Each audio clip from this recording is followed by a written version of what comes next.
Hey, what's going on, everybody? As always, I'm your host, Chris, and thank you for tuning in to the X Button Gaming Podcast. In this episode, I have some returning friends here.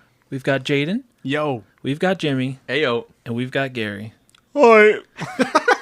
How's it going, guys? Everybody good? I think we feel pretty hype relative to you. Your opening was pretty solemn for the, and fittingly so, maybe. I'm pretty Dude, I've had a rough month. Oh. I am tired. Like, I'm sorry. No. It's not. I'm not trying to bring it down. Just in general, I don't think like. I think my overall mood is just kind of like You're just like, I'm done with this. I'm just tired. I was in Spokane for a week. I'm going back to Spokane tomorrow. Oh no. I'm just tired. Yeah. There's a lot of things that have happened this last month. And it's mostly been bad. Oh no. And we're here to talk about one of those bad things. Yeah. Get ready for the bummer episode, everybody. You know what's good though? It's not good when this, we're going to talk about it for a little bit here, but when some of these announcements were literally like the bottom of the barrel of things that have happened, like they weren't that big a deal in comparison, and they still made me mad and sad. So, anyway, well, Chris has just been emotionally spent. I'm tired. It's okay. We will make a positive spin maybe on this somehow. Nonetheless, we're going to have fun. Obviously, we are going to touch on the announcements from Sony and Microsoft and everything that's been going on in the world of video games. But we're then going to talk about what we've been playing and enjoy just talking about some fun we've been having. But before that, I do have a question for you guys. The one positive part, well, there's some other positive parts about having to go to Spokane, is I went to Texas Roadhouse for the first time.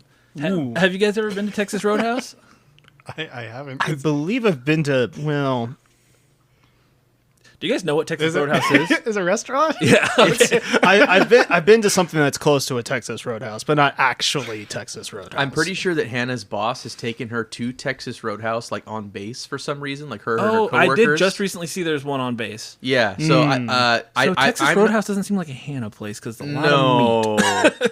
If I recall, she was like, "Why are we free? I guess." Yeah, but free food's always good, and that's like Free work paid for me too. Like while I'm there, free celery and fries for Hannah, I guess. But well, so their role, so that's what they're known. They're a chain, obviously, probably big in Texas and other areas, and they're kind of memeable. Like you see TikToks and stuff based on them. That's why I even knew what they were.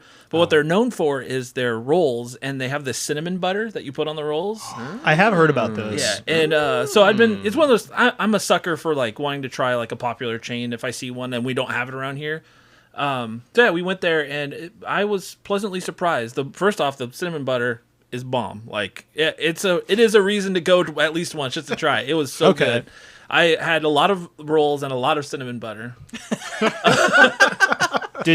how many rolls? Did Chris? you walk out of that place with At least 8. I ate a lot of rolls. So when you go to Olive Garden, for example, how many breadsticks do you normally eat? I don't go to Olive Garden. Okay, purpose. but if you've been to Olive Garden, if I you've had the soup if I salad did and a lot, breadsticks. probably. So I don't know, probably at least 8. Over or under 8.5. Over. I don't know. It depends. I guess I do eat a lot of salad too if I'm going to Olive Garden, but I try not to. Right. Yeah, rolls sound great though. Yeah, it was good though. And then I like wedge salads, and they had this blue cheese. Ooh, yeah, wedge salad. Flank steak wedge salad. It was really good. This is going to sound like the most red meat eating person in this room. What is a wedge salad? Yeah. So in general, what a wedge salad is like, they take like a head of lettuce and they cut a wedge out, and then they put blue cheese and bacon. Yeah. And it's like instead of a slice of pie, it's a slice of a head of lettuce. Yeah. basically. So that's what this was in theory, but it's cut up. It's not that wet. I like just a straight wedge salad, but it's easier when it's already cut up because you cut it up yourself when they do it that way. But they like pile the stuff on there. Something about it makes it seem more fresh and like desserty than like standard presentation of salad. Well, I mean, if you put a bunch of like dressing on a salad in general, you practically are eating a dessert in terms of calories. So if you don't like blue cheese, you won't like them because that's kind of what they are. It's basically blue cheese. They put this blue cheese dressing, blue cheese crumbles, and bacon. And this one had flank steak on it too. But I love you can trick yourself into saying it's healthy because you're eating lettuce, but now you have all this cheese and everything else on it. It's more like a dessert salad. delicious. It's more like a dessert salad than like a salad. I feel like. Yeah, I probably ate quite a few calories. It's really good. But and that was before the explosive diarrhea outbreak, I'm assuming, because if you had lettuce nowadays, it was a month ago. Yeah, I have every intention of going there tomorrow when we're there. I'm not gonna get the wedge salad though.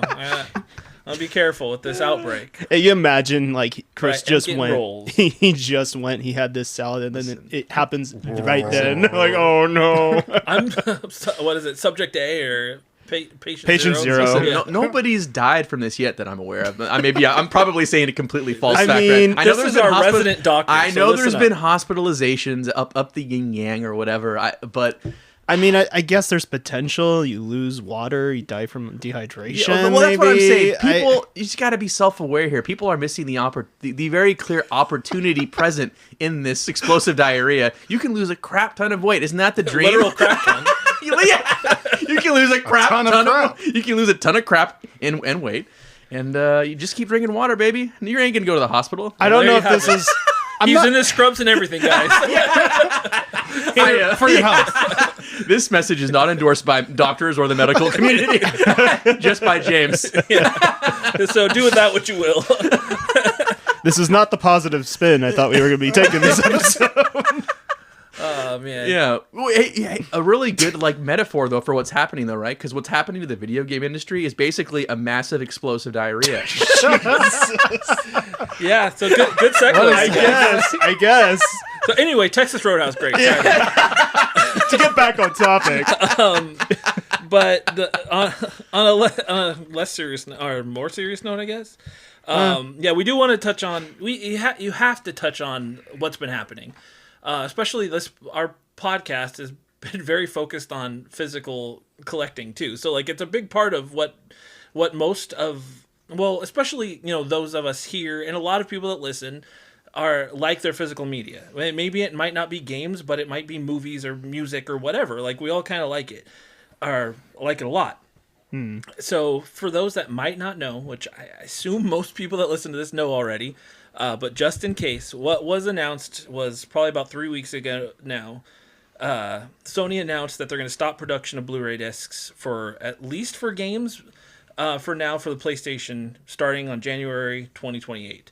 So basically, in less than 2 years, they're saying any game that comes out from that point forward on a PlayStation console will not have a disc release. It will be just digital. And just before we touch on that wasn't it. What I actually woke up to, which was already a bad enough announcement for me personally, I wasn't happy to see it, but I knew it was coming, was they also that day announced that they were closing the PlayStation 3 and Vita storefronts worldwide. And it's going to be some places sooner than others, but the end date for basically everywhere will be June 2027.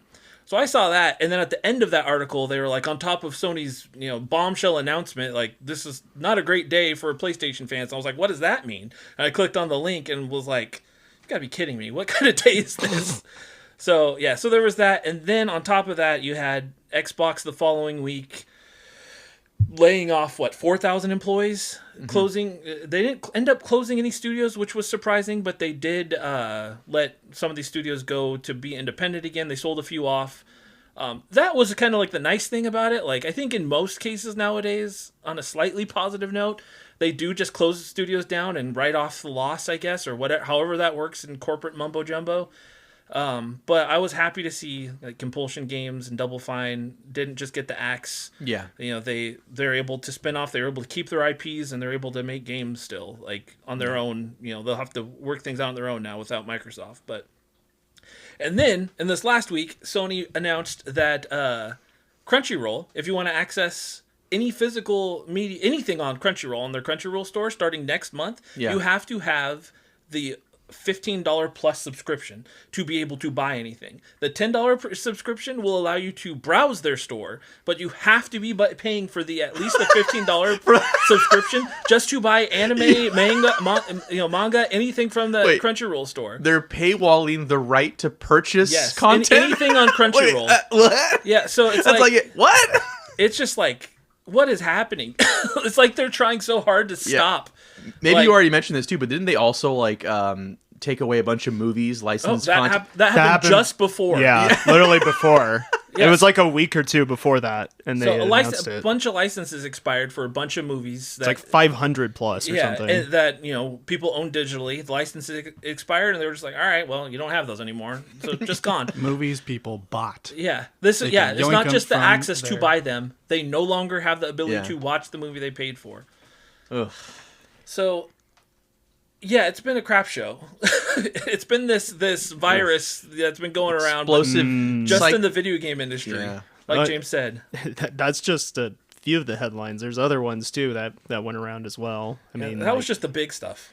Big stuff. I mean, that is some of the big. That's like from like the big main people. I'd say Valve's pretty big too, and the whole bombshell of like the final reveal of the Steam Machine price being like $1,049.99.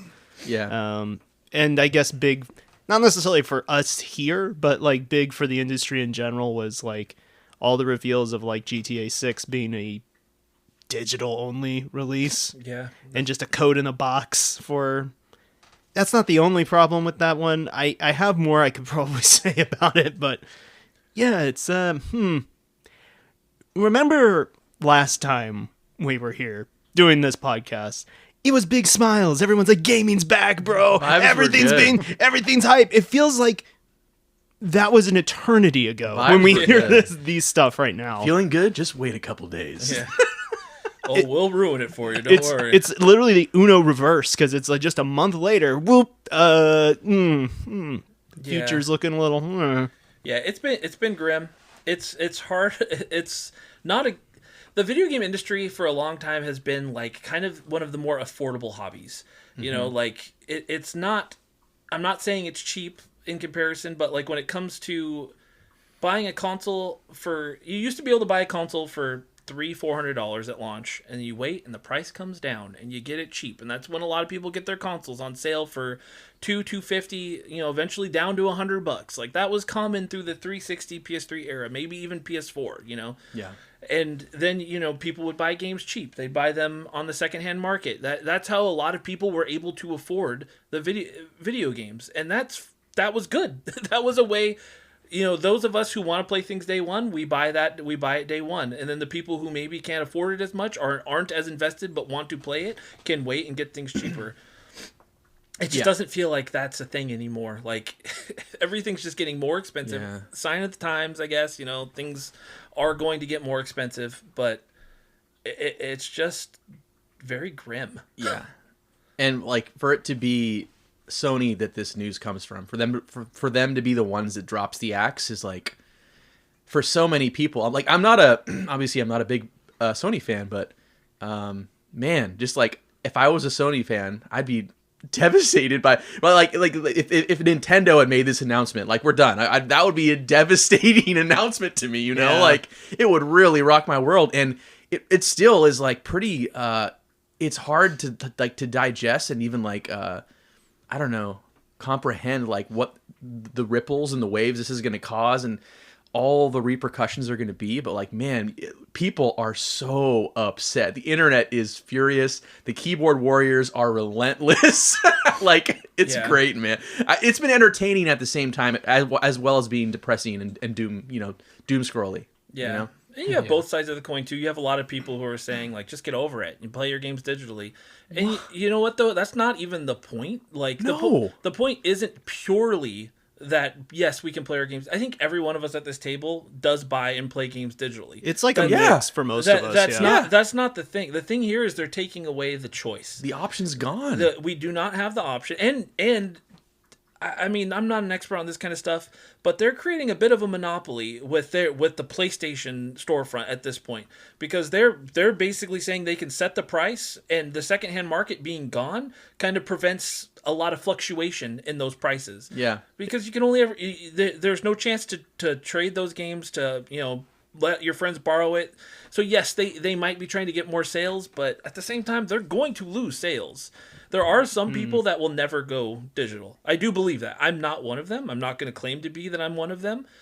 But it will change my buying practices going forward. It does, 100%. At this point, like whenever that showcase for the PlayStation 6 or whatever they've got cooked up for their next generation, they've got to sell people on it. It's not a guarantee anymore. No. Because the moment you do this, there's always honestly, for me, as somebody who is very fortunate enough to not necessarily have a whole lot of like bills or anything that really demands like my monetary resources or something like that, I'm able to afford quite a few things. I have a PC, I have a Switch 2, I have a PS5. Whoop-de-doo, look at my privilege over here. But the thing is, it's like... Mr. Moneybags Mr. over here. Moneybags over here. Not really.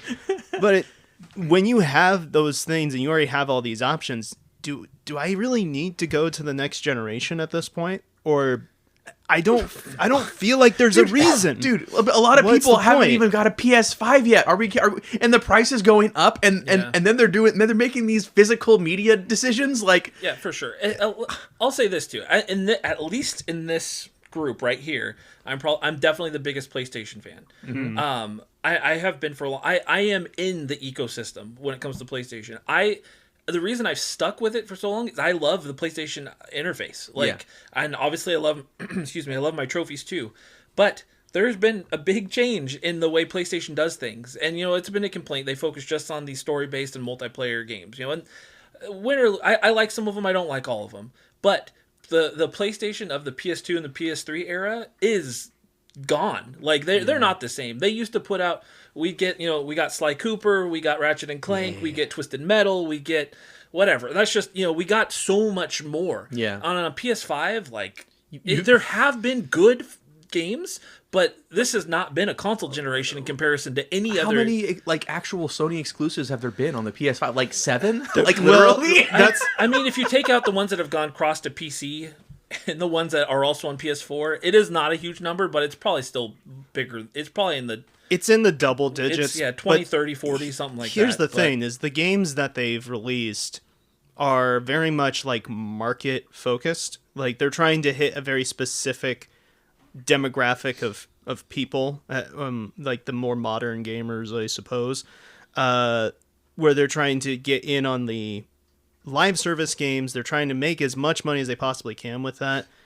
And like Chris already pointed out, I mean, they're kind of pigeonholed in terms of what they're doing. And it's not like they don't have IP. Everyone knows Sony is holding on to a plethora of IP in the morgue, that they just haven't looked at or taken out or tried to do anything else with. It's just not the same anymore. The PS4 almost felt like the last kind of dying breath of what PlayStation used to be. And now PS5, as it's gone on, just kind of feels like, okay, well, this is... People buy this because it's the most modern console, not because it's a Sony thing necessarily. That's the vibe I get from most people. It's brand loyalty too, right? I've always said, from my perspective, that Sony is the Apple of the video game industry, the cool, the people's choice in terms of a console. That's the way it's always felt to me. They have a brand loyalty like no one else. Not even Nintendo to some degree. I would argue against that a little bit. You think? I absolutely do. I think the majority of people who buy a PlayStation aren't doing it for the exclusives. They're playing it for just to have access to the more modern games. It's not a small note that they get practically every single third party entry out there. Mm-hmm. And the fact that you can play them at 4K, 30 or 60 on a standard PlayStation 5 is a pretty big draw to people. And what Chris said earlier too is about hey, it was at an affordable price at one point. I mean, 500 is still a lot of money for a console. Let's just be honest here. But now it's up to 600, almost 700 now. Something like that. Something ridiculous. It's during the early time of 2020 and all of the I guess after effects of the pandemic, people were really just purchasing this thing so that they could play. Well, if you're talking about younger kids or even just adults, they're playing the game so they can either play with their friends or they just play the latest games that they want. They're not really looking at, it's Sony as this big brand. I don't think they have the same pull as Nintendo does. I think Nintendo's way closer to an Apple than Sony. You might be right. Sony's just really expensive, so I can understand that Apple comparison, but I wouldn't say that they are... You don't see fans of Sony in the numbers when a new Zelda gets announced. If a new God of War shows up, we saw this a month ago, people will be excited, but when a new Zelda gets announced, a new Mario gets announced, everybody's blowing up about it. it's not the same. There is a reason why most people who have a PlayStation or an Xbox or a PC also have a Nintendo console compared to vice versa necessarily. But I think on Gary's point too, when it comes to PlayStation, excuse me, I play a lot of Valorant, and when I'm dead, I'll look at the other players, and if they're on PlayStation, you can go to their profile and look at like their games they're been playing and stuff. And because I don't know, I'm an idiot, I like to look at their trophies and see like how many platinums they have or whatever. So I do this a lot. Basically, every match I go through, if anybody else is on PlayStation, I look at what they've been playing. And now this might just be a specific type of person generally that plays Valorant. I don't know. I don't think I fall into that category, I guess. But I would say 90% of the people who have a PlayStation don't play any of the exclusives. Like, the one exception tends to be Spider-Man. Tends to be, it's kind of the Super Mario of. It's the closest. That's the one game you might see across multiple other profiles. It's also just Marvel has a huge brand for sure, but it's mostly Fortnite, Apex, Call of Duty, Call of Duty, and in that NBA. case, I would say that your average Sony. I don't know, PlayStation owner is probably like the face of your average gamer, right? Like what they call ball and gun gamers, right? Like shooters and sports, essentially. Yeah, Madden, it's their NBA their 2K, go-to. Call of Duty. So here's the thing too, like this. Now we're totally. We got off topic. We definitely got off topic. We're going down the rabbit hole, ladies and gents. So one thing I always noticed. So obviously I worked at GameStop for a long time. I kind of would watch like how people would buy and follow things. I feel like most people, when it comes to a console, especially when it was Xbox or PlayStation, tend to just follow the popular choice. Yeah. Because when 360 came out, it came out with a bang, and Xbox Live was it. That was the place to be. Mm-hmm. Everybody was on 360. Yeah. And that stayed that way. Obviously PS3 had a bit of a resurgence towards the end of that generation, but I don't know that Xbox would have lost that momentum if it wasn't for their really bad E3 showcase for the Xbox One. I think the PlayStation became the popular choice at that point, especially. Obviously, they were big in PS2, but 7th gen there, PS3, 360, Wii, but specifically we were just talking about PS3 and 360, easily was the point where you could see more of a faddism in console culture. Like obviously Halo was a pull. But I think more so than anything, more people went to it because it was a good console. Like, I'm not saying it wasn't. Yeah. But their friends had Xbox, so they went to Xbox. Mm-hmm. I think that's kind of what happens with PlayStation. I think it's just... Yeah. There was the whole TikTok thing, like mirror PS5, like, you know, like, what would you leave your girlfriend for a PS5? Like, whatever all that crap was. It was popular. Like, they weren't saying mirror and Xbox. It was PlayStation. Yeah. Like, it just kind of became... That's what people have in their minds. I think that's what they buy. Unfortunately... Humans by nature a lot of times are lemmings. Yeah. And we've all been there. So oh yeah, for certain things. I mean, but I think for all of us here, we kind of take gaming to a bit of a deeper level, I think, than if you're listening to this podcast, congratulations, you might as well consider yourself a hardcore gamer at this point. That's because the majority of people don't. You've been knighted. They don't look into it further, right? They just see their favorite game or their favorite franchise, then they just purchase it and they go.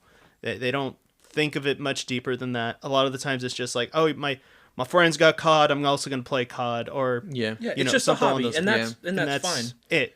There's not really much of a passion for like the history of games or how deep the design goes or anything else like that. It is just like, hey, this is just a thing to do, because most people honestly probably can't afford the time-wise or money-wise to get into it, stuff like this. And now they really can't, which is like, yeah, it hurts. Which makes all this whole them going discless so much worse, right? Like the cost of, like you said, consoles and games has only gone up, and one of the ways you could skirt around that in an era of physical media was, like you said, you could borrow the game from your buddy, you could go to a thrift store, you could go to a used game store, which you just had options. You still have options right now, but not for long. At least not on Sony. I want to ask this question because I started to think about this as we started getting into the doom and gloom of, not having physical media, and it seems like Xbox is kind of headed that way a little bit. They're trying to make the transition to digital as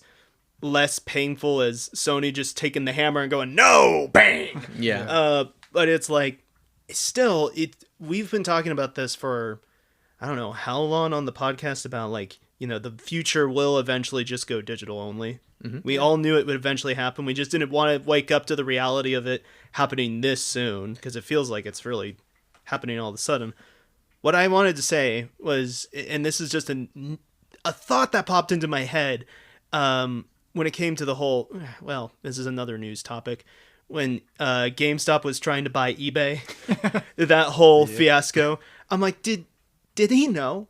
Did he know that this would be the future? And because it feels like it makes so much sense now to me what GameStop has been doing, as it almost feels like the store is becoming less and less about games over time and more about just everything. Knickknacks and trading cards. Well, to me, it feels like a thing of like the fact is like buying it's the has digital.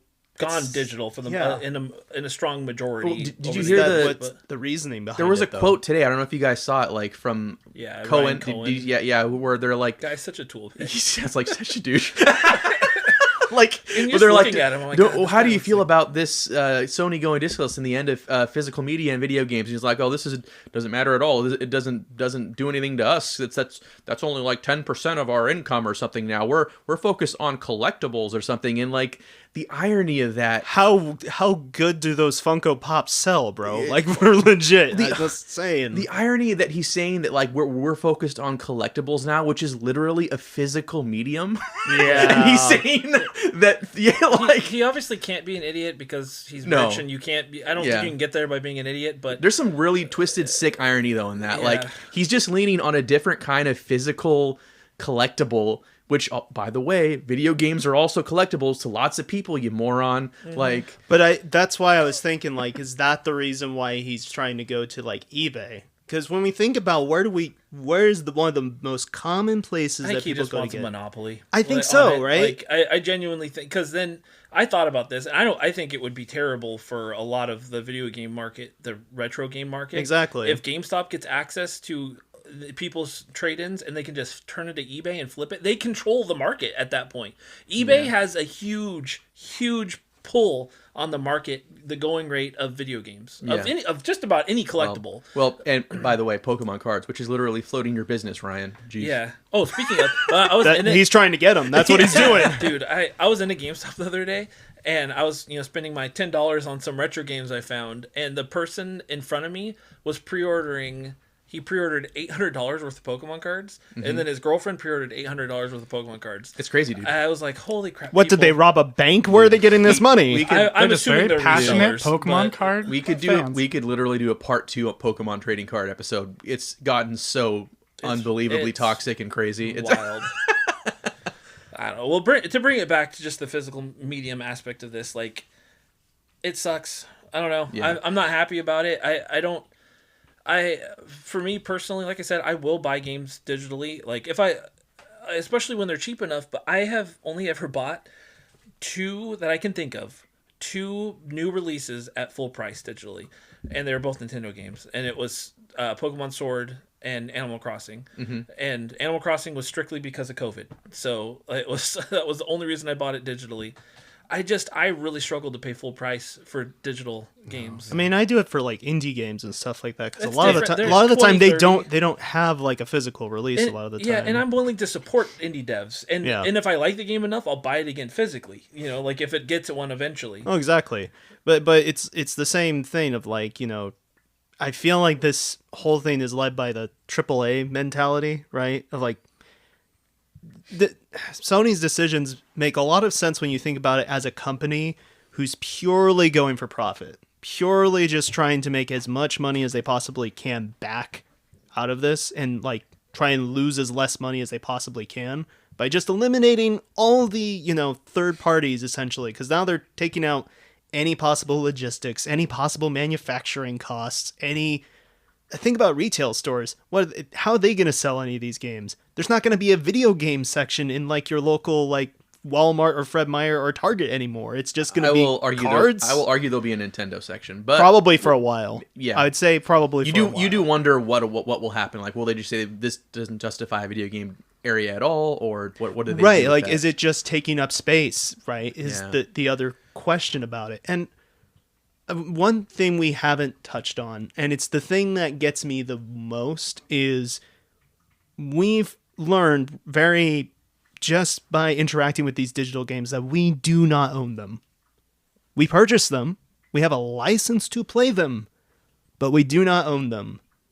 And that stings a lot harder, this whole announcement, after Sony kind of showed that you don't own anything that you got because we can take those movies away from you. What those great things you timing. purchased. Yeah. Like, what?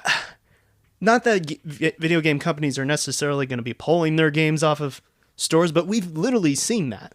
We've seen that happen before. Mm-hmm. They've taken Concord out of people's systems. You know, they literally have the power. Monsters. I mean, yeah, well, Concord is Concord, but the point is they have the ability to do that.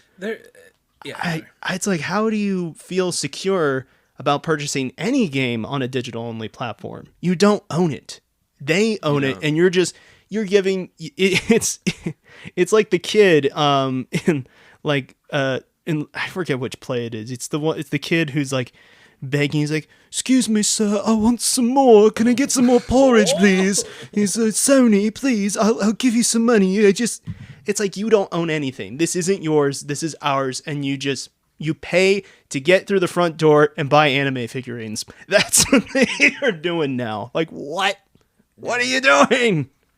Well, I know what they're doing. They're making money. They're just trying to adopt the model that's become dominant. You know, streaming like Netflix, streaming like Apple Music and Spotify, and they want to close it off from everyone basically, so they make all the money, which makes sense. You look at the figures, it makes a lot of sense, right? Like right now, if you buy a physical game, I think this is something close. Like you buy a $70 game, first party game from Sony right now, physical, they make like $40 off of it, and obviously if that's a digital purchase, they make all of it. And third party, they make a little less, but it's just like the numbers are, you can see their perspective why they're doing it. Like they make so much more money when they do this, but in the end, like how much is that going to be offset? Boo-hoo, billionaires get a bunch more money. Yeah. Yay, woohoo, we love this. Like the only way that could possibly be a good thing is if like it means that like game developers are getting laid off less, which is I doubt is going to happen. That's exactly. Oh, absolutely, that's not going to happen. That's why it baffles me, because you do have the crazy fanboys that are like that are defending this out there, this decision, and it's like whatever. Doesn't bother me. But what's crazy to me though is like the consumer will not see any benefit. It is all downsides. We're not going to see cheaper digital games. No, we're not going to see cheaper consoles, and no less people are going to lose their jobs when things go slightly south. It's funny. You were talking about how people were defending it, and I only briefly touched on like the GTA stuff. That was like the first thing that showed up where it's like, this is going to be a digital only game. There's not going to be a physical release. I remember I left a comment on a video that I watched, which was talking about the physical media versus digital media thing. And I just said, and it literally, the guy was having this conversation and posted it literally the same day. I think it was pre-recorded and edited and had no idea that was going to happen. And I just typed in a little comment on there, and I was like, with all the information that's come out about, GTA 6 being, digital, this is a good reminder for everybody that you don't actually own what it's going on. And for the most part, people agreed. They're like, yeah, this sucks. But I was just going on with my day most of the time. But YouTube loves to give you notifications when there's a comment and somebody else comments. It's like, so what? Do you want like 4 discs for this game or something? Like, I would rather that than not to actually own the game. Yeah. 4 discs is fine. You play Final Fantasy 7? Final Fantasy 7. You had Final Fantasy 9. Lost Odyssey on the 360 had 4 discs. Yeah. Red Dead Redemption 2 was on 2 discs. Yeah. I'm like, what are you talking about? And then there was other people. It's like, it was like they were just trying to defend this whole thing. I'm like, you have no argument here. There's no. But they're so. It's indefensible because even though even though streaming is the dominant way to consume like media and entertainment, generally speaking, in every other arena like music and movies, there are still options, and they're still making movies now. That that time seems like it's running out too, but sadly, and honestly, this is probably going to expedite some of that because Sony has been such a well, they own Blu-ray. They kind of pioneered a lot of this stuff, right? Like freaking the PS1 was like Sony literally made the compact disc and Blu-ray. It's their technologies. Like they're the ones PS3 was the the Blu-ray player. Mm-hmm. PS2 was the DVD player. The reason the reason PSP was the UMD player. They were really going for the hills on that one. Yeah, like more people than not, I would guess. And this is why it's the highest selling console of all time. Had a PS2 because they wanted something to play movies, and it was like an accessible way to play your DVDs and your movies. I can watch Spider-Man 2 and play Spider-Man 2 at the same time. It was before Netflix, so people. The only way to watch movies was buying movies or renting movies or going to the theater, and like it's just so ironic that like the company that was so pro physical media and like pioneered so much of this stuff that they literally almost killed Nintendo, like in some ways, during the GameCube they really made Nintendo have to rethink everything and really go super innovative. And ironically, now we're back to cartridges again, and they're one of the only mediums that are left, which is crazy. Yeah, there's some crazy irony like all mixed in this, but like, it's just so sad. It's so sad. Jaiden, what do you have to say? We've been chatting a lot. No, you're good. I'm just waiting for us to shut up. If I have anything interesting to add to it. And just such you said chasing trends or whatever, Sony realizing how so much stuff is streaming, is digital. It's like, well, also at the same time, there has been this pushback lately. A lot of like younger people have gotten into physical collectings because they're fed up with needing 5 streaming services that take out movies all the time or shows. Yeah. So it's like when I want to watch something, it's like I can't watch it. And so I've been seeing that, and like even Blu-ray movie sales are on like an upward trend right now. Yeah. Like more than they have been in the past. Whatever. It's not. Yeah. So for Sony to do this now, when people are wanting to own their things again, they're seeing the benefits of that. It's just, PlayStation 5 isn't gonna grow anymore. It probably has like a few more years, but once the 6 comes out, that's practically it drops off of a hill really fast. Yeah. But that's also the same reason, the points you brought out, it's the reason why I don't buy them, saying, well, it's because the majority of people are going over to digital. I'm like, I don't buy that for a second. You're just trying to make more money. Let's be real. Your CEO wants another big yacht. That's literally, and he's the only one that's going to benefit from this, basically. Exactly. And maybe a couple other execs. A couple other shareholders, maybe. But, shareholders is the other aspect of it too. They're trying to please shareholders, but we don't care about shareholders. The average person doesn't care about. The average person does not care about shareholders. Yeah. when they're actively as ruining, not a shareholder, I don't care about that. when they're actively like ruining like everything else, who cares? Well, and the thing is, like, all of these analysts and stuff are saying they're 100% just expecting their brand loyalty to carry them through this. Mm-hmm. And that will be a portion. Like they've used one of the arguments they made was when iMacs got rid of CD drives, or when iPhones got rid of headphone jacks, people didn't stop buying. Mm-hmm. But I was like, but that's not the same thing, because when the iPhone got rid of headphone jacks, most people were like, all right, I'll just use wireless headphones. That's great. I can still listen to my music. I can still listen to a phone call. Yeah. Like, it's not the same thing. There's also the idea of that a phone is a depreciating device too. Yeah, where it's that's true. Eventually, your old phone, you can hook up like a landline and stuff like that, but you are not going to be able to use it as well necessarily. They don't get supported necessarily, and backwards compat is not great for cellular devices. It's not the same argument. It's not. That's the thing. I am curious to see, like, they will always have their faithful of the most faithful followers, and there will be the people who are loud and say a lot but still buy the new console day one and doesn't actually change anything.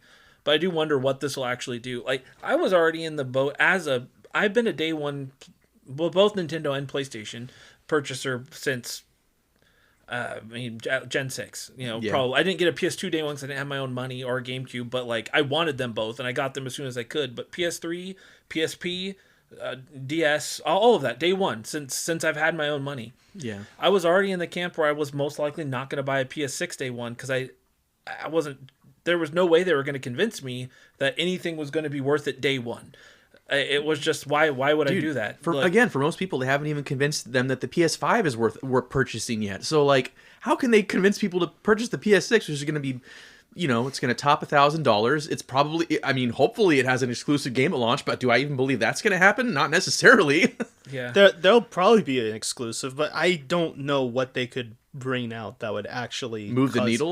Last of Us remastered. Remaster? Remastered. Featuring Pedro Pascal. They you know, They changed the voice actor. we laugh about the remaster, but that's already technically happened. Technically already happened.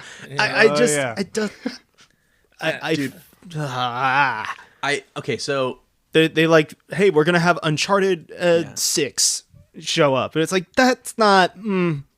People love Uncharted, but I'm curious. really, Yeah, I mean, I love Uncharted, but I don't think it would push me to buy a PlayStation 6. that's the only. That's the only. Or anytime soon. That's the only thing they haven't done anything with their major IP that they currently have in a I while. don't even trust them to do a good job with it. Uncharted 4 was a great ending to the franchise. Like, I just said 6. I forgot that there wasn't an Uncharted 5. You just had the PS6 on the line. Yeah, I just don't see them doing it. I don't even know what they would do that would bring people back. Just well, but no. And here's the thing, like, they have set up Xbox, who is on death's doorstep, to really, like, have a potential slam dunk. They're not going to do it. And all early indications, all early indications are that the Helix or whatever is going to be discless as well. Like, they're kind of going to go in it together, the same discless era or whatever. But, like, I mean, come on. Everything's got to be on the table right now, Asha, right? Like, you guys are vibes are all-time low right now. Yeah, it's your time. This is how you share games on Xbox. If they yeah, exactly. If they called it audible and they recreated that Sony meme, and they're just like, we're the disc people now. Like, yeah, I'm not gonna. I don't know how many people it would grab, but I promise you, it would give them life. I would be one of them. It would give them life. Dude, it would be a sensu bean. They'd be like, oh, all of a sudden we're alive again. You know, like.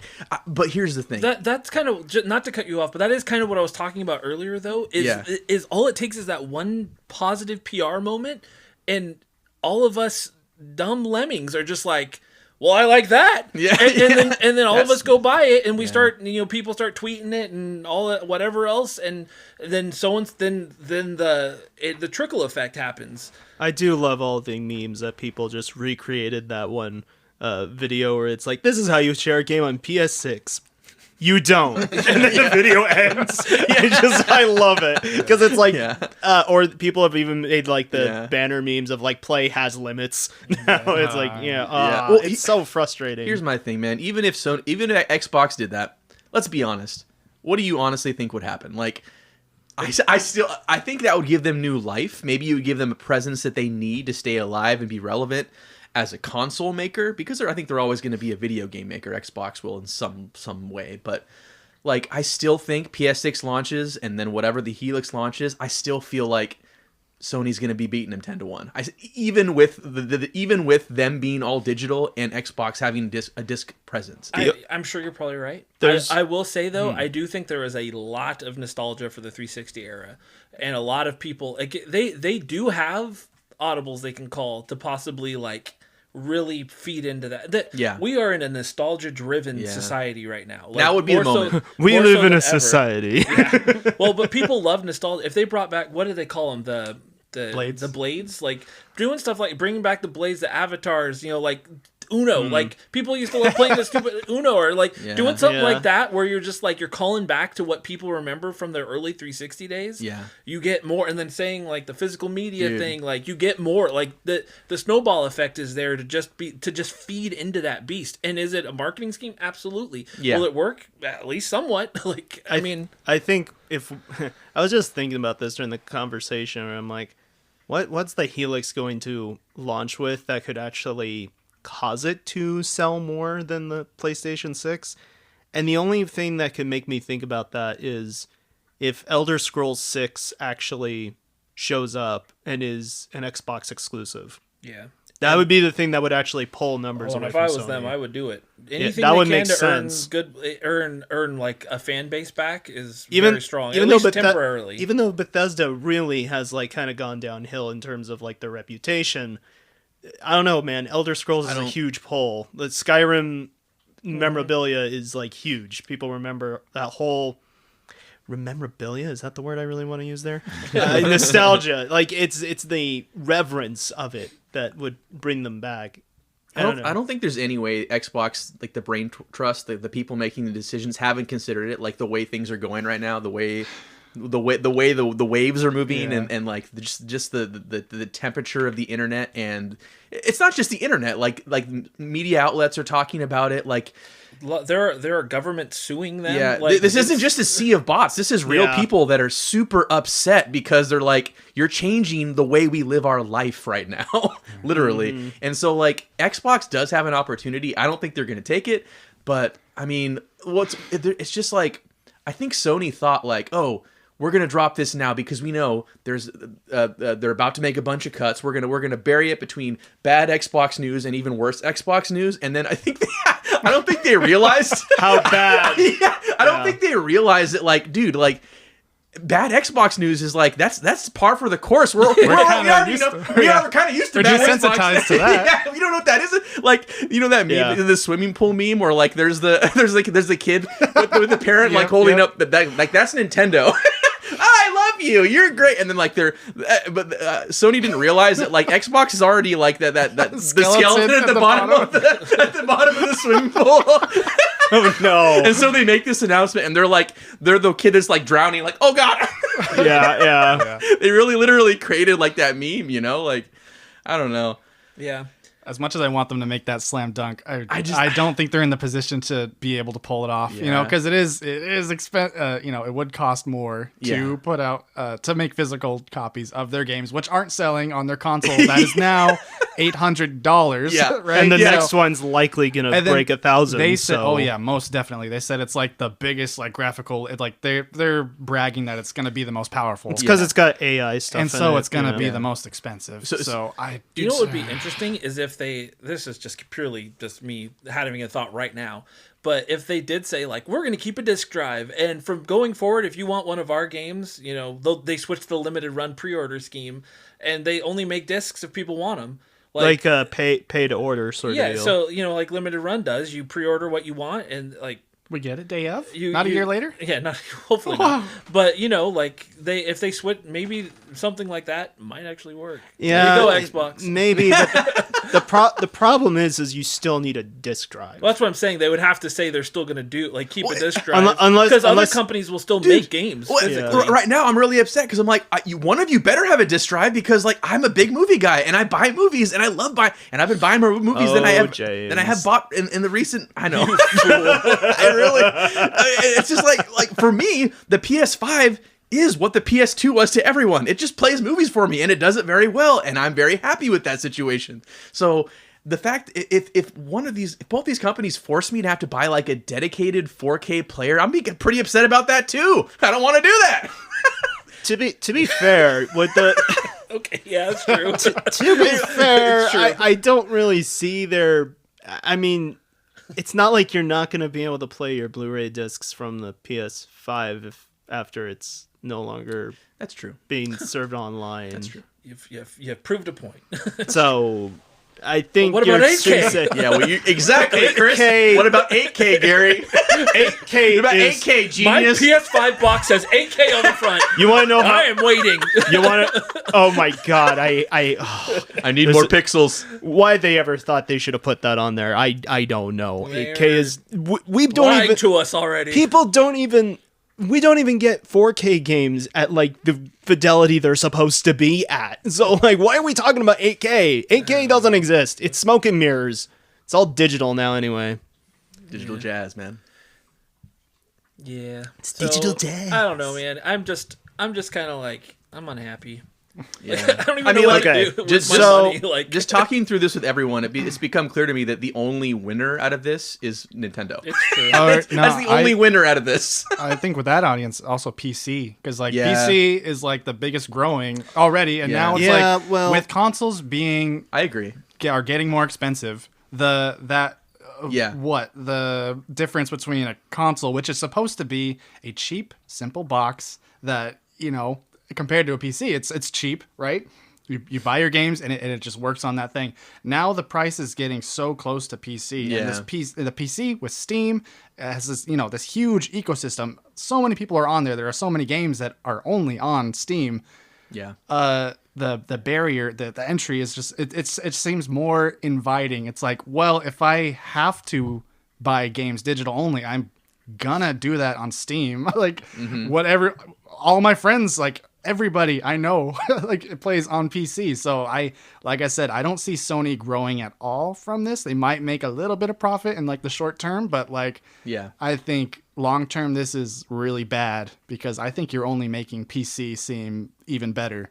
Yeah, and it's not necessarily in a great place either because the thing because it's still it's like prohibitively expensive still for most people is PC. So like trying to get any of the components is still a headache and a half just to get it at a decent price. Yeah, and AI is making it even worse. Like it's making all the consoles worse, but it's making PC even harder to get to. And then the Switch 2 costs $450 right now for that in a game. That was at least a couple days ago. Weren't they? Wasn't the price supposed to go? They're raising the price a little bit. But they did just do a sale bundle, which was really good. Yeah.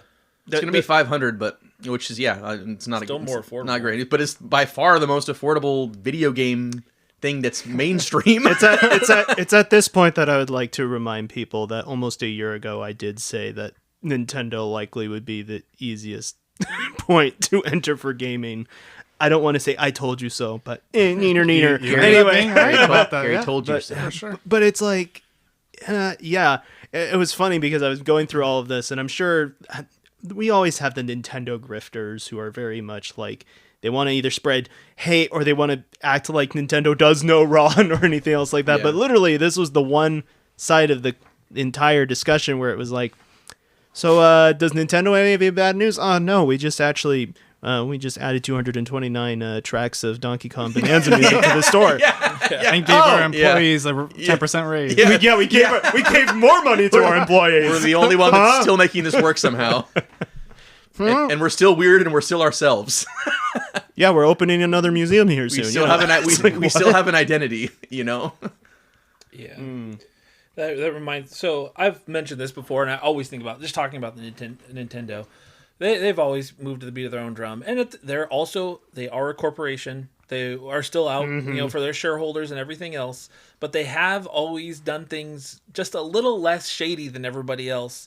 But I've always talked about how much I loved Iwata. As much as I could possibly know somebody I don't know at all. Like he seemed like just a really genuine person. And going back to the 3DS and Wii U era when he took a huge pay cut to make sure that they didn't do layoffs. Like these CEOs don't do that. They're just looking to get richer. What do they even do with all this money? Like it's absolutely crazy. Their butt with it. They just continue to make it grow and grow and grow and grow. For what end, I don't know. To them, it's just number go up. That's it. Yeah, but this just to quote him back in 2011 or whenever he said this. I've always appreciated this quote. He said, "If we reduce the number of employees for better short-term financial results, employee morale will decrease, and I sincerely doubt employees who fear that they may be laid off will be able to develop software titles that can impress people around the world." It's just very fitting today. It's prophetic almost. Yeah. It's just like it's a weird market, man. It is. It is. Doesn't mean there's not still fun games to play. No, that's the irony. Is like there's still lots of great games. Like every month there's a great game that comes out. And we have plenty of games that we're looking forward to. And I wanted to add this to kind of like get us on more of a positive note because we've been big bummer, almost video game depression the last like hour or so.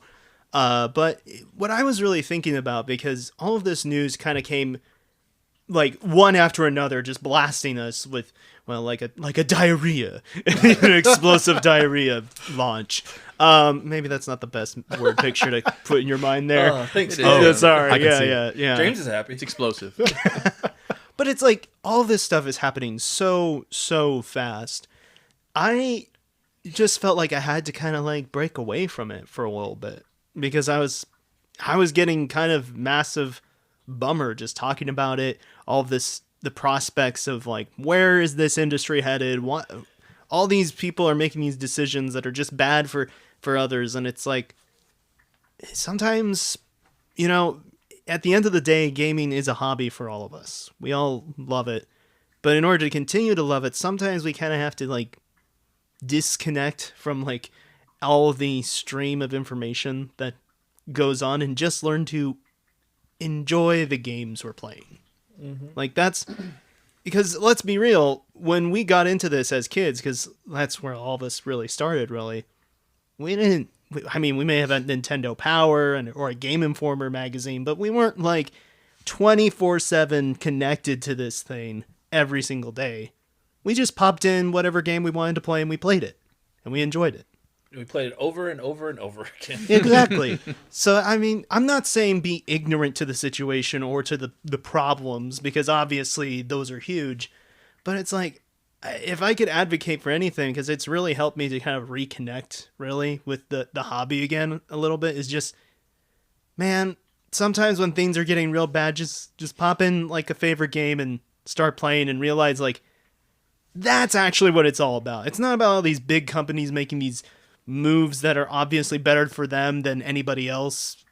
Just go back to, playing the games that you enjoy and enjoy that experience, because that's what it's actually about, man. It's not... At the end of the day, who cares if the PS6 fumbles the bag? We still have, like, a lot of the games that we enjoy. Yeah, I was gonna say it hasn't been too hard for me. I'm a Nintendo guy, so I just keep playing the Nintendo. Sure, games. I know. I'm an Xbox guy too. So This problem doesn't affect me. Oh, yeah. I don't care. Xbox is like my disappointing cousin or something. Then I'm like, I love you, man, but come on, man. Come on, bro. Together, please. no, it's like he's like drug addicted, and like he comes by every once in a while, and he's like, "Hey guys," yeah. And I'm like, "Listen, man, you should take a shower or something." There's government programs for you. Yeah. I don't know. Yeah, I like that though. That's a nice message to espouse, because yeah, it is. Yeah, just get off the internet sometimes, mostly because it's negative, dude. It's all negative, and that's what drives it. That's what drives clicks. It's what drives money, and the machine is negativity. Like rage bait is what sells. People literally have careers just Yep. saying the most inane things that don't make any sense, Yeah. just because it gets people roused up and they get clicks and everything else, and so they get money from it. Yeah, And it's like, man, I don't think that's yeah. get away from that, man. Yeah, don't for sure. don't let it get to Yeah, you. like dude, I was getting heated, man. Like, I was so upset that Pal World got back in the news again, and I was just like, why? Especially that article Yeah, from Forbes. I'm just like, that's what he's actually upset about. Can this just go away? Can we stop talking about Pal World? And then it kind of hit me like I think they always intended to do this. I really think they did. Like think about it. Like Pal World is not really like Pokemon, right? Like gameplay wise, it's more like what's that other survival series that people? It's more like Ark. It's more like Ark. Yeah. But why does it always get compared to Pokemon? It's just character It's designs. because it's a monster collector. But here's the thing, like monster collectors are a dime a dozen. Those come out all the time, and they don't get this kind of publicity, right? So like my theory now, honestly, is like what's the company that makes Pal World? Pocket Pair. Yeah. They literally were like, how do we stand? How do we got a fun game here? How do we make it stand apart from everyone else? All the other monster collectors that are a dime a dozen. Controversy. We just copy a couple Pokemon. We make a bunch of generic ones and just a couple of these that they look like Pokemon, and it kind of and we sell this Pokemon with guns things. Yeah, or might we get in trouble? Might we upset Nintendo? Sure, but everyone upsets Nintendo. So they took a calculated risk, and it paid off handsomely. And now they're changing all the designs to more original it. stuff. So it took them forever to do. This is what I honestly believe. I think they always intended to do this, and it's worked brilliantly. Honestly, like from their perspective, like they got a lot of fans now. They got a lot of people backing them up, and sadly, some morons that have no idea what they're talking about, like that guy on Forbes. God, what an idiot. But and then like the fact that they do a 1.0 release, and they, like you said, they change. To be fair, they also were getting into some legal waters with Nintendo, because Nintendo was trying to pull any potential thing that they could to try and get it taken down. But it's funny that they went after them and not some other ones that just blatantly actually ripped Pokemon assets. Yeah. So I don't know. But the fact that they changed significantly some of the designs that were close, that were really close to Pokemon. Like, and they didn't drop this in the patch notes. They just did it, and so people noticed. They're like, to be fair, this is considered their like official release. But that's also the problem of like early access / whatever. It's like, you just released the game because you're charging people for it. But I mean. Yeah, it's a messy situation. I don't exactly have the same vitriol as I know that you kind of have. Yeah, but I think it's connected to what you were saying. Like, Rage sells, and that game, like, I feel like Palworld is like the living video game embodiment of rage bait, literally. For you, yes. Specifically for James. But for the other side too, because the other side's like, oh, Pokemon's the big bad $billion corporation. We have to defend the little guy when they're just ripping the big guy. Like, it's bad on both ends. The extreme ends are both bad, dude. It's really bad on both ends. I suppose. I don't think it's quite on the same level as everything else, but that's just me. I respect your passion for it, though. I do. I don't have anything to say, but I respect it. I'm just saying. If somebody made a Y button gaming and they basically copied exact elements of this podcast, well, there's a thing on what I did. I copied a bunch of other podcasts. So what you been achieving? I mean, I would be actually honored that somebody was listening to this and felt like they should copy it. We're gonna get the X Button Gaming LARP. Is that what's gonna happen? I've got my pupils on you. You have no idea how that would make me feel like I actually made it. Somebody cared enough to copy this? Like, heck yeah, bro. That's actually a trend right now on YouTube, is people doing LARP channels of like pretending to be like 2015, 2016 YouTubers and are just trying to pretend to they're trying to present a persona like those people were back then. I think the most popular one is like LARPaplier, like going off of like Markiplier sort of deal. It's a weird trend, but technically people already do that. So interesting. Well, they can do me next. The Y Button Gaming Podcast. The Y Button Gaming.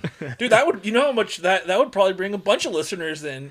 So let's go. Well, depends. Yeah. Unless they're making me look stupid. Yeah, well, also, whatever. Not that hard to do. Oh man. Well, on that note, where do you go from there? You're not stupid, Chris. You're thank you. A hospitable host. And you will buy a PS6. There's no way you couldn't. Don't tell me you're not going to buy a PS6. I don't think that's true. I genuinely don't know that that's true. Quite genuinely. Like I said earlier, I already was on the fence of even needing a PS6 before all this happened. What if Nintendo adds achievements? Will that be the nail in the coffin? Would you get a Switch 2? Would you get a Switch 2? Would you get a Switch 3? Here's the thing. They've already added achievements. They're kind of. Microsoft has achievements. It has nothing to do with just the achievement. As I like my PlayStation. I do. Since PS3, PSP, PS Vita, PS4, I like PlayStation. I like their interface. I like the trophies. I just like how it all works. It makes me feel at home. But that being said, I don't like the way they do anything anymore. I haven't for a while. I was the most vocal about Summer Games Fest and Sony's showcase. There was nothing about that was appealing to me. Mm-hmm. It's almost at all. Ever since they demoted Shuhei Yoshida, it's been a downhill spiral. I feel like that was the guy who he's the guy who was in the video of this is how you share your video games on PS4. Yeah, 100%. And he was also the guy who was promoting indie games a whole lot during the PS4 generation. Yeah. So it's there are exceptions. I do buy some first party Sony stuff, but I was thinking about it with all this happening. The majority of the games I buy day one are not Sony games. They're Capcom, they're Square Enix, they're indie games. Mm-hmm. And I can buy those other places. I want to be able to add to my ridiculous platinum trophy count? Yeah, I do. But at the end of the day, if in 2028 there's a new Final Fantasy or a new Resident Evil or that's a sequel to Pragmata, and PlayStation is not going to be getting a physical release, but it will be on Xbox or Switch, I'm going to get it physically on the console that I would prefer to play it on. Yeah. And then eventually maybe I'll get it digitally on PlayStation once it hits a cheap price where I can get it and get the trophies. But I don't know. I'm not saying I'll never get a PS6. It depends. Yeah. Eventually, if everything went digital, I don't know what I would do. I've never been fully in the camp of somebody who's just going to go PC because I've never been a PC gamer. I've had laptops and I had a Steam Deck in my possession. Like, I don't know. I don't know what it is about it, but I prefer consoles. I always have. But I don't know. I don't know what the future holds. It's what it is. It's not... Obviously, this is a video game podcast. This is what we talk about. At the end of the day, these are not big deals. They do matter to us. It is something that matters and to it us. Is, like, I'm having fun talking about it, even if it is like it's like a podcast version of doom scrolling. But yeah, I will 100. I'm almost 100% certain I would not buy a PS6 at launch. And like I said, I don't know. Like, they haven't put out any games from my favorite franchises in years. Like, I will say I'm a big fan of Returnal and Sorrows and what they've done there, but those to me seem like if they need to cut costs, Housemarque, I'm afraid Housemarque's the first company to go. Like, they're not Insomniac, they're not Naughty Dog, they don't make, and that would frustrate me even more because I think that's the best thing they've done. Sony has done first party since PS5 has existed. Yeah. Personally, I really feel that, but well. Just play your games, guys. That's the thing. At the end of the day, I have a fat backlog of games that if for some reason I didn't feel like buying any next-gen console when they come out, and I just want to go and play my backlog, I have enough to keep me busy. Yeah, I was going to say that too myself. Quite a long time. Yeah. So collector's angle, though, question for all of you, and you specifically, Mr. X Button. Does a discless era beginning for PlayStation, does it raise the price of physical video games, specifically on PlayStation? I think, okay, so probably, but I was actually going to bring this up, but I was kind of thinking about just letting it move on since it was starting to. But so I mentioned briefly that they're closing the PS3 and the Vita store. Mm-hmm. So I've been watching. I have most of the PS3 games that I want, especially like the higher value stuff. Obviously, and I'm going for a Vita collection. Yeah. But I've been monitoring prices specifically on PS3 because I know the Vita market. I know what everything kind of goes for. Yeah. But PS3, so I hope if anybody wanted any PS3 first party stuff, they've already gotten it. Oh, really? Some of this stuff, so Puppeteer, which was one of my games for our competition. Yeah. I picked it up earlier this year, $60, $70 game. The last 2 copies that sold on eBay in the last 24 hours both went for $250. The market, so I do think this will settle eventually. It did last time. Yeah. Because in 2020, 2021, Sony they announced they were going to close the shops back then. And there was a huge influx in pricing back then already. But it did calm down quite a bit. So I don't remember Puppeteer being one of the heavy ones then, but it was 3D Game Heroes and Best of PlayStation Network were two of the ones that like skyrocketed. Yeah. And Best of PlayStation Network at that point, which is a compilation of PlayStation Network games that were just digital but put on this disc. Back, it was like a $20 game before that they announced they're going to close the store. Skyrocketed to like $200+. Dropped back down, kind of settled around $80. So it still was a huge increase. Oh, sure. But it is now also going for close to $300. Ooh, so man. So the point being, obviously, there's always going to be that fear when there's ever like, oh, discontinuing this. Yeah. Another example off topic is for the Switch 2. Indiana Jones and Mio Memories in Orbit. It's a Metroidvania that came out full. It's a Switch 2 game. It was $30, complete on cart. Both games, as of recently, completely sold out everywhere and they've popped up in the market, especially Unbelievable. Mio. They better. Oh no, I haven't bought Great Circle on Switch 2 yet. So I have every other version of the game though. Memories in Orbit is the big one it's what made me kind of catch that this was happening. Yeah. With the complete on cart Switch 2 games, it's already happening where when it sells out, it starts affecting the price on the secondhand market. Yeah. So I do think that at least Mio, I can't speak to Indiana Jones because it's Microsoft, but I do think Mio will probably get a reprint. Like if there's a demand, why wouldn't they? You know, but I'm glad you told me about Indiana Jones. Now I'm gonna start monitoring because now I'm worried. You say you got your eye, but I got my eye on you. Oh wait! Indy. I got that. I've got my eye. I've got my eye. I've got my eye on you. So anyway, I do though. You do? Do you? Just to that point, what you asked, do I think that them going discless. I think, in theory, as long as people care, certain games will always go up in price. Like you'll have your things that will settle. But the GameCube is a good example of a console where once interest spiked, even Madden is more expensive on GameCube than other consoles. Like it just those things happen. People they get nostalgic, they have FOMO. Like one random tweet or YouTube video about how. I mean, the random example from a couple years ago, Piglet's Big Adventure on GameCube. All it takes is one video of somebody saying it's a Silent Hill-like because one level had a Silent Hill vibe, and it pops off. It will always happen in the physical market, especially when they're not making any more physical games. This feels a little unprecedented because before it'd be like, oh, a marketplace for this one specific console was closed and you can't get games for that anymore. But the next one will always have a disc drive and there hopefully is going to be backwards compatibility. But now it's just like, whew, the faucet's turned off. It's like, there's nothing now. So like, I would think it has chance to go up even more maybe. I don't know.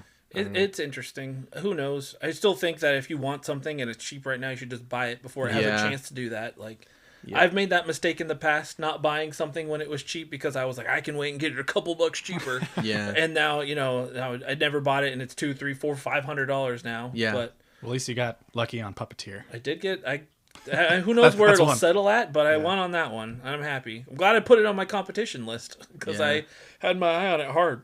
So, yeah, the market's weird. It has been since COVID. That's just a fact. Oh boy. Yeah. So, well, that's enough for negativity. Let's get a little positive. Woo! Let's go into our next segment. So what you been playing? Yeah. So that's it. We're going to talk about what we've been playing. Speaking of playing games, Yeah. video games, right? So I'll start off. I've been kind of playing. I've been on a bit of like an older kick. Last month when I went to Spokane, I took my Vita with me as I often do, and I was like, I'm gonna play Sly Cooper. I was like, it's one of those games I've always wanted to play. I'm gonna be here for 4 days, and like, I should be able to beat it in this weekend. And we'll see how it goes in my downtime. I never played the Sly Cooper games before. They're always one of those series that I always felt like they're so good.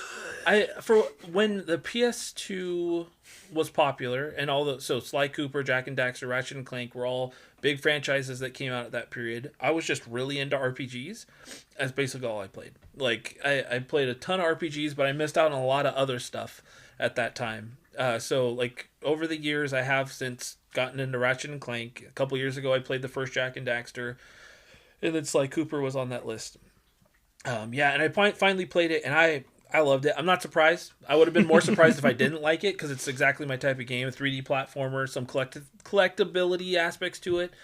But what I was pleasantly surprised with was the animation in that game is super nice. It's very like comic book aesthetic, like very clean, like, and then the cutscenes going into like a comic book like style when they tell the story and everything. Yeah, So good. Very nice. Like I really like that. The gameplay is very smooth. I only had one. I was telling, because I know Jaiden loves the Sly Cooper game, so I did message him when I finished it. And it was, for whatever reason, I had a lot of problems with grabbing the hooks at the right time when you're swinging. It's so funny. I was like, I don't know what. It was making me feel like a complete moron, because there's one point where I'm like, I grab the first one, I swing, and I miss it.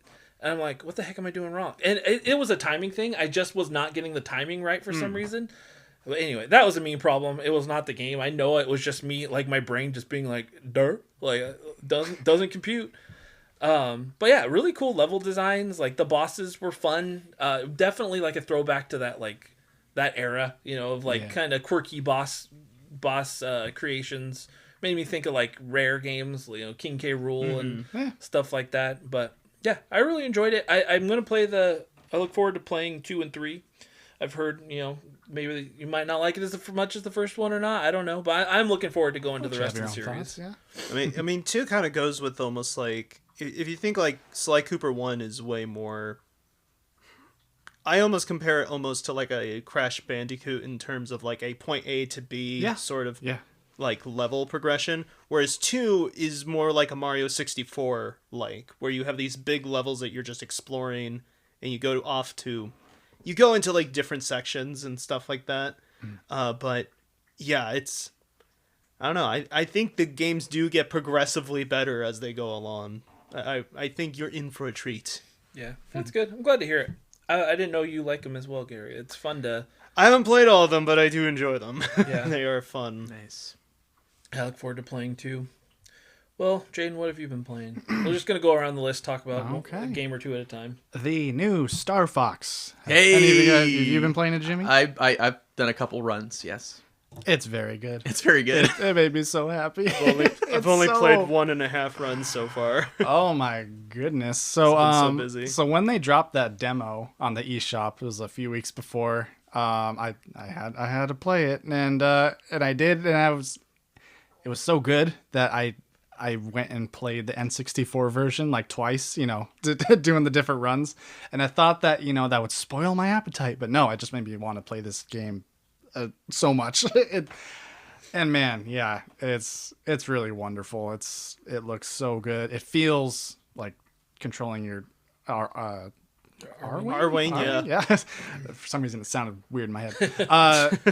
Yeah, it just feels like butter. It is so good. And the I want to gush about this, but I don't know how much. Go for it. I want to. It's a remake Gush. it is an old game.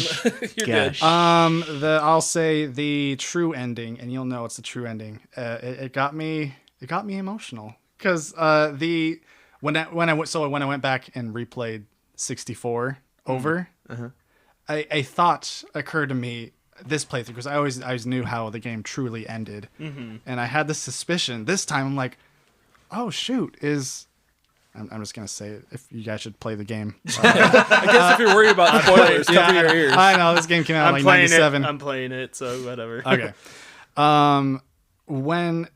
You do the hard route, you go to the left, and you see your dad again, and he like flies you out of Andross's base. Yeah. And it hit me this time. I always knew that happened, and my brother, we when we played that like way back when, he laughed at how just not corny or anything, but just like his dad's just randomly there. It's like Star Wars, huh? But when I played it, I'm like, I don't think his dad's really alive. I think he's just Ghost Dad. And so it's something I kind of felt when I played that. And so when I played the remake, it kind of punches that up a bit. And oh man, it got me so good. It's just so, oh my gosh, so well done. Well, the presentation of the game is so great too. Yeah. I mean, I have to give it to Valen Studios, the people who actually put the game together, but it's like they took from like Star Fox lore and just put everything into it. Yeah. I'm like, correct me if I'm wrong, I don't think there was a big old thing where you could go and learn about all the different people and their backstories and stuff in N64. Just having that, I've been like, this is just me being the big story nut that I usually am. I just like there's a new thing in the Holo Viewer. I'm like, I must see this. I must see and read all of it. Yeah. And that's what I've been spending a lot of my time going through, is actually just reading and seeing. Actually, this is a pretty fleshed out world from what I can see, and they're doing. I mean, some people are like, oh, whatever, the cutscenes, and they're not really that big of a deal. I'm like, kind of is a big deal. does, though. man. These are good. It's It's really good. It makes the The characters feel a lot more like characters. I'm just saying. It makes it feel like a 90s cartoon more, like, and it just flows seamlessly from chapter to chapter. I don't know. I feel like it's like the perfect pick up and play and then put it down game. Like you can just play one mission or two, or play a whole run even, and it's not like an unreasonable ask. You can do it like in, I don't know, like an hour or something, maybe probably more than that, but it's like, it's such just a really, really fun bite-sized game that like, it's just good vibes, man. It's so fun. The controls are tight. It feels like it felt in 1997. That's what it feels like now, if that makes any sense at all. Yeah. That's what it feels like to me. And I haven't done any of the fun multiplayer stuff, but the funny overlays where people are putting like characters on their faces and stuff is really funny to me. Seeing what people have made them say is like, yeah. okay. I haven't seen those videos. Did you guys all get one of the $10 cameras? Yes. Yeah. Maybe it's time to have a Star Fox film. I have the camera. I just haven't gotten it out of the box. Let's do it. Shout out to Claygaman for attaching that link. I was like, oh my god, $10. That was a good share. Good share, buddy. Yeah, that was clutch, dude. You guys got that? I almost bought one at $20 when they were on sale once, and I don't know why I talked myself out of it. But at $10, it was kind of like, there's no reason not. I'd be losing money if I don't buy it at $10. For my just so that I can make my wallet even more sad. What did it launch? What's it the $55? $55. Hey, ask us how much it is after tax. You're a true fan. $11. You're a true fan, though, Gary. You bought it at launch. I think it was all the memes that we kept making about James and the camera that really sold me on that one. Dude, yeah, I'm excited to bust that thing out and play it. But yeah, dude, Star Fox is really good. It's really good, and I think they probably more than warranted, at least considering a sequel. And like, why not just make them the Mercury? Mercury's team is the Metroid guys. Make them the Star Fox guys. Like make an original one after this. Yeah, and I keep saying how good this game looks. This is like probably the best looking Nintendo game yet. It's good, dude. It's so beautiful. It's good, and it's also really interesting playing a Nintendo game that also feels very cinematic, because we don't really get that much. Yeah, it's also interesting because it's so cinematic, but at the same time, it's also very video gamey at the same time too. Yeah, I love this balance that we're going for here. Yeah, it's good. It's like a really, really fun movie that is very rewatchable. You can replay it. Yeah, exactly. So, all the like challenges to get like the hidden routes and stuff, and that stuff's really hard actually. And like, it makes me think that they're almost certainly going to do a Star Fox challenge do challenge cards for this too, like they did with DK. I really hope I they can do. see that. Have you? I really hope have you been do. like trying to do those like missions on the? I've been trying to. It's hard, man. Corneria by itself. It's like. Man. It makes me wonder if I even have the dexterity to do that anymore. I'm like, I feel like I'd actually need stick skills to get this stuff done, man. It's tough. I believe in you. Thank you. I'm gonna try. We did play Guitar Hero, and you were still doing pretty good. I will say that I will say that I noticed it was not as easy as it used to be. Dexterity goes away when you don't use it. Getting old. No, it's a great game. I'm really happy they released it. I'm really happy that it got such a big audience that it hasn't had before too. You know. Mm-hmm. Yeah. It was that Shadow Drop Direct. This is Miyamoto. 10 minutes. What? Be there, please, Miyamoto. Because I know everybody's now looking after this towards like, okay, if this is how good the Star Fox remake is, Ocarina of Time, come on, it's got to be even more so than this. I mean, it did give some hope to a mostly 1-to-1 remake still being good enough. You know what I mean? Yeah. Like we talked last time about how that it needed to be more. This was a 1-to-1, but where they fleshed out around it, and that to me is not a 1-to-1. But then again, I have like a 3-tier scale of. They definitely added extra content and extra reason to play this game. There's no doubt about it.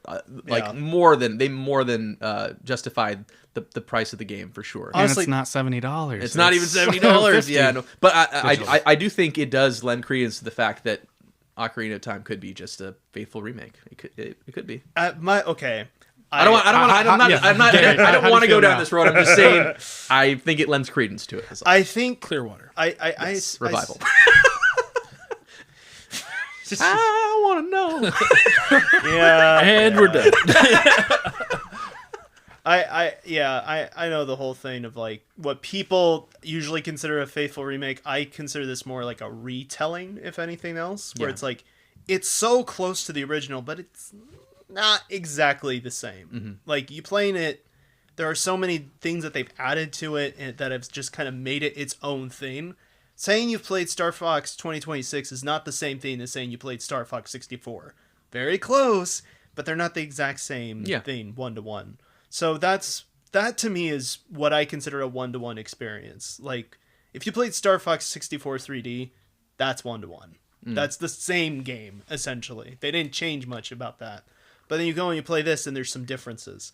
that's all the extent that I want in an Ocarina of Time. And I don't want to go into a whole thing because I went back and forth with everybody saw Gary, how much. If I go I'm back sure and there will forth. be an Ocarina of Time episode later in the year, and we will get into it, baby. We'll bite down. My whole thing is that I'm like, this thing is a spectrum, and when people say like, "Oh, you want changes? You want it to be like Final Fantasy VII Remake," I'm like, brother, nobody's making a remake like Final Fantasy VII Remake, dude. That's the insane level of effort. Yeah. So, no, I'm like, hey, if it is just more like Star Fox 2026, and that's kind of the route they go with Ocarina of Time, I'm plenty happy with that. No, I think a lot of people will be happy. I think a lot of people will be happy. I think there'll be a lot of disappointed people though too. I won't be one of them. I won't be one of them. But sure. People dare to dream. You know. You heard it here. James is not allowed to be disappointed now, no matter what. We get to this. We get to that episode. He's like, "Yeah, it was all right." I can't think of a Zelda game that's disappointed me. Well, You played Tears of the Kingdom, didn't you? That game sucks. Oh, jeez. I was just gonna say, since we're talking about Ocarina of Time, I'll just knock this one out. Majora's Mask and Ocarina of Time, I gotten really far into. When NSO first introduced N64 games, but then I just stopped. But then with this remake coming out, I'm like, let me just wrap up those playthroughs. And I 100%ed Majora's Mask, which I think this is the first time I've done that. It actually, beat the game. Got all the masks and everything, and that game's awesome. Ocarina of Time also just wrapped up my playthrough with that. I'm currently playing it as well. So. Yeah. I do think, just to throw my hat in the ring here, I really would like them to,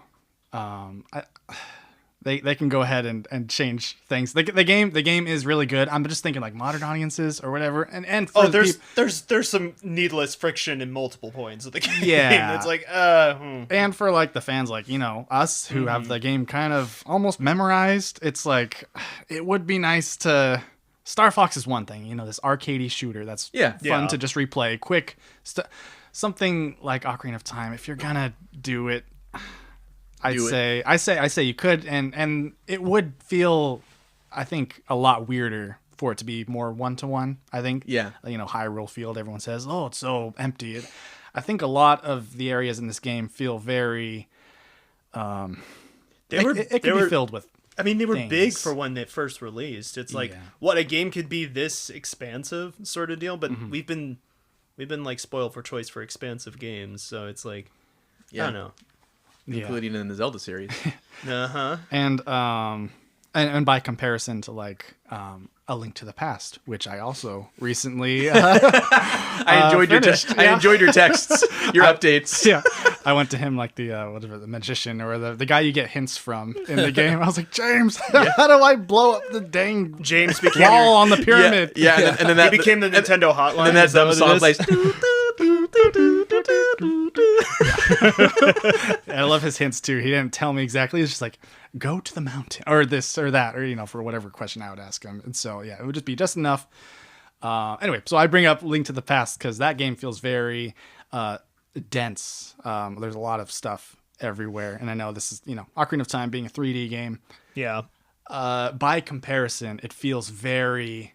I feel words that are coming to my mind aren't the right fitting words. It's okay. Barren. I'd say a little more space. Yes. Specifically in Hyrule Field, there's a lot of empty space, and there's definitely moments where you're just walking around and vibing. But and you don't need to they don't need to just dump a bunch of crap just to clutter it. Hey man, I need to vibe in Hyrule Field, bro. That's what I'm saying. I'm just saying that maybe flesh out some characters. I want an explosive diarrhea river in Hyrule Field.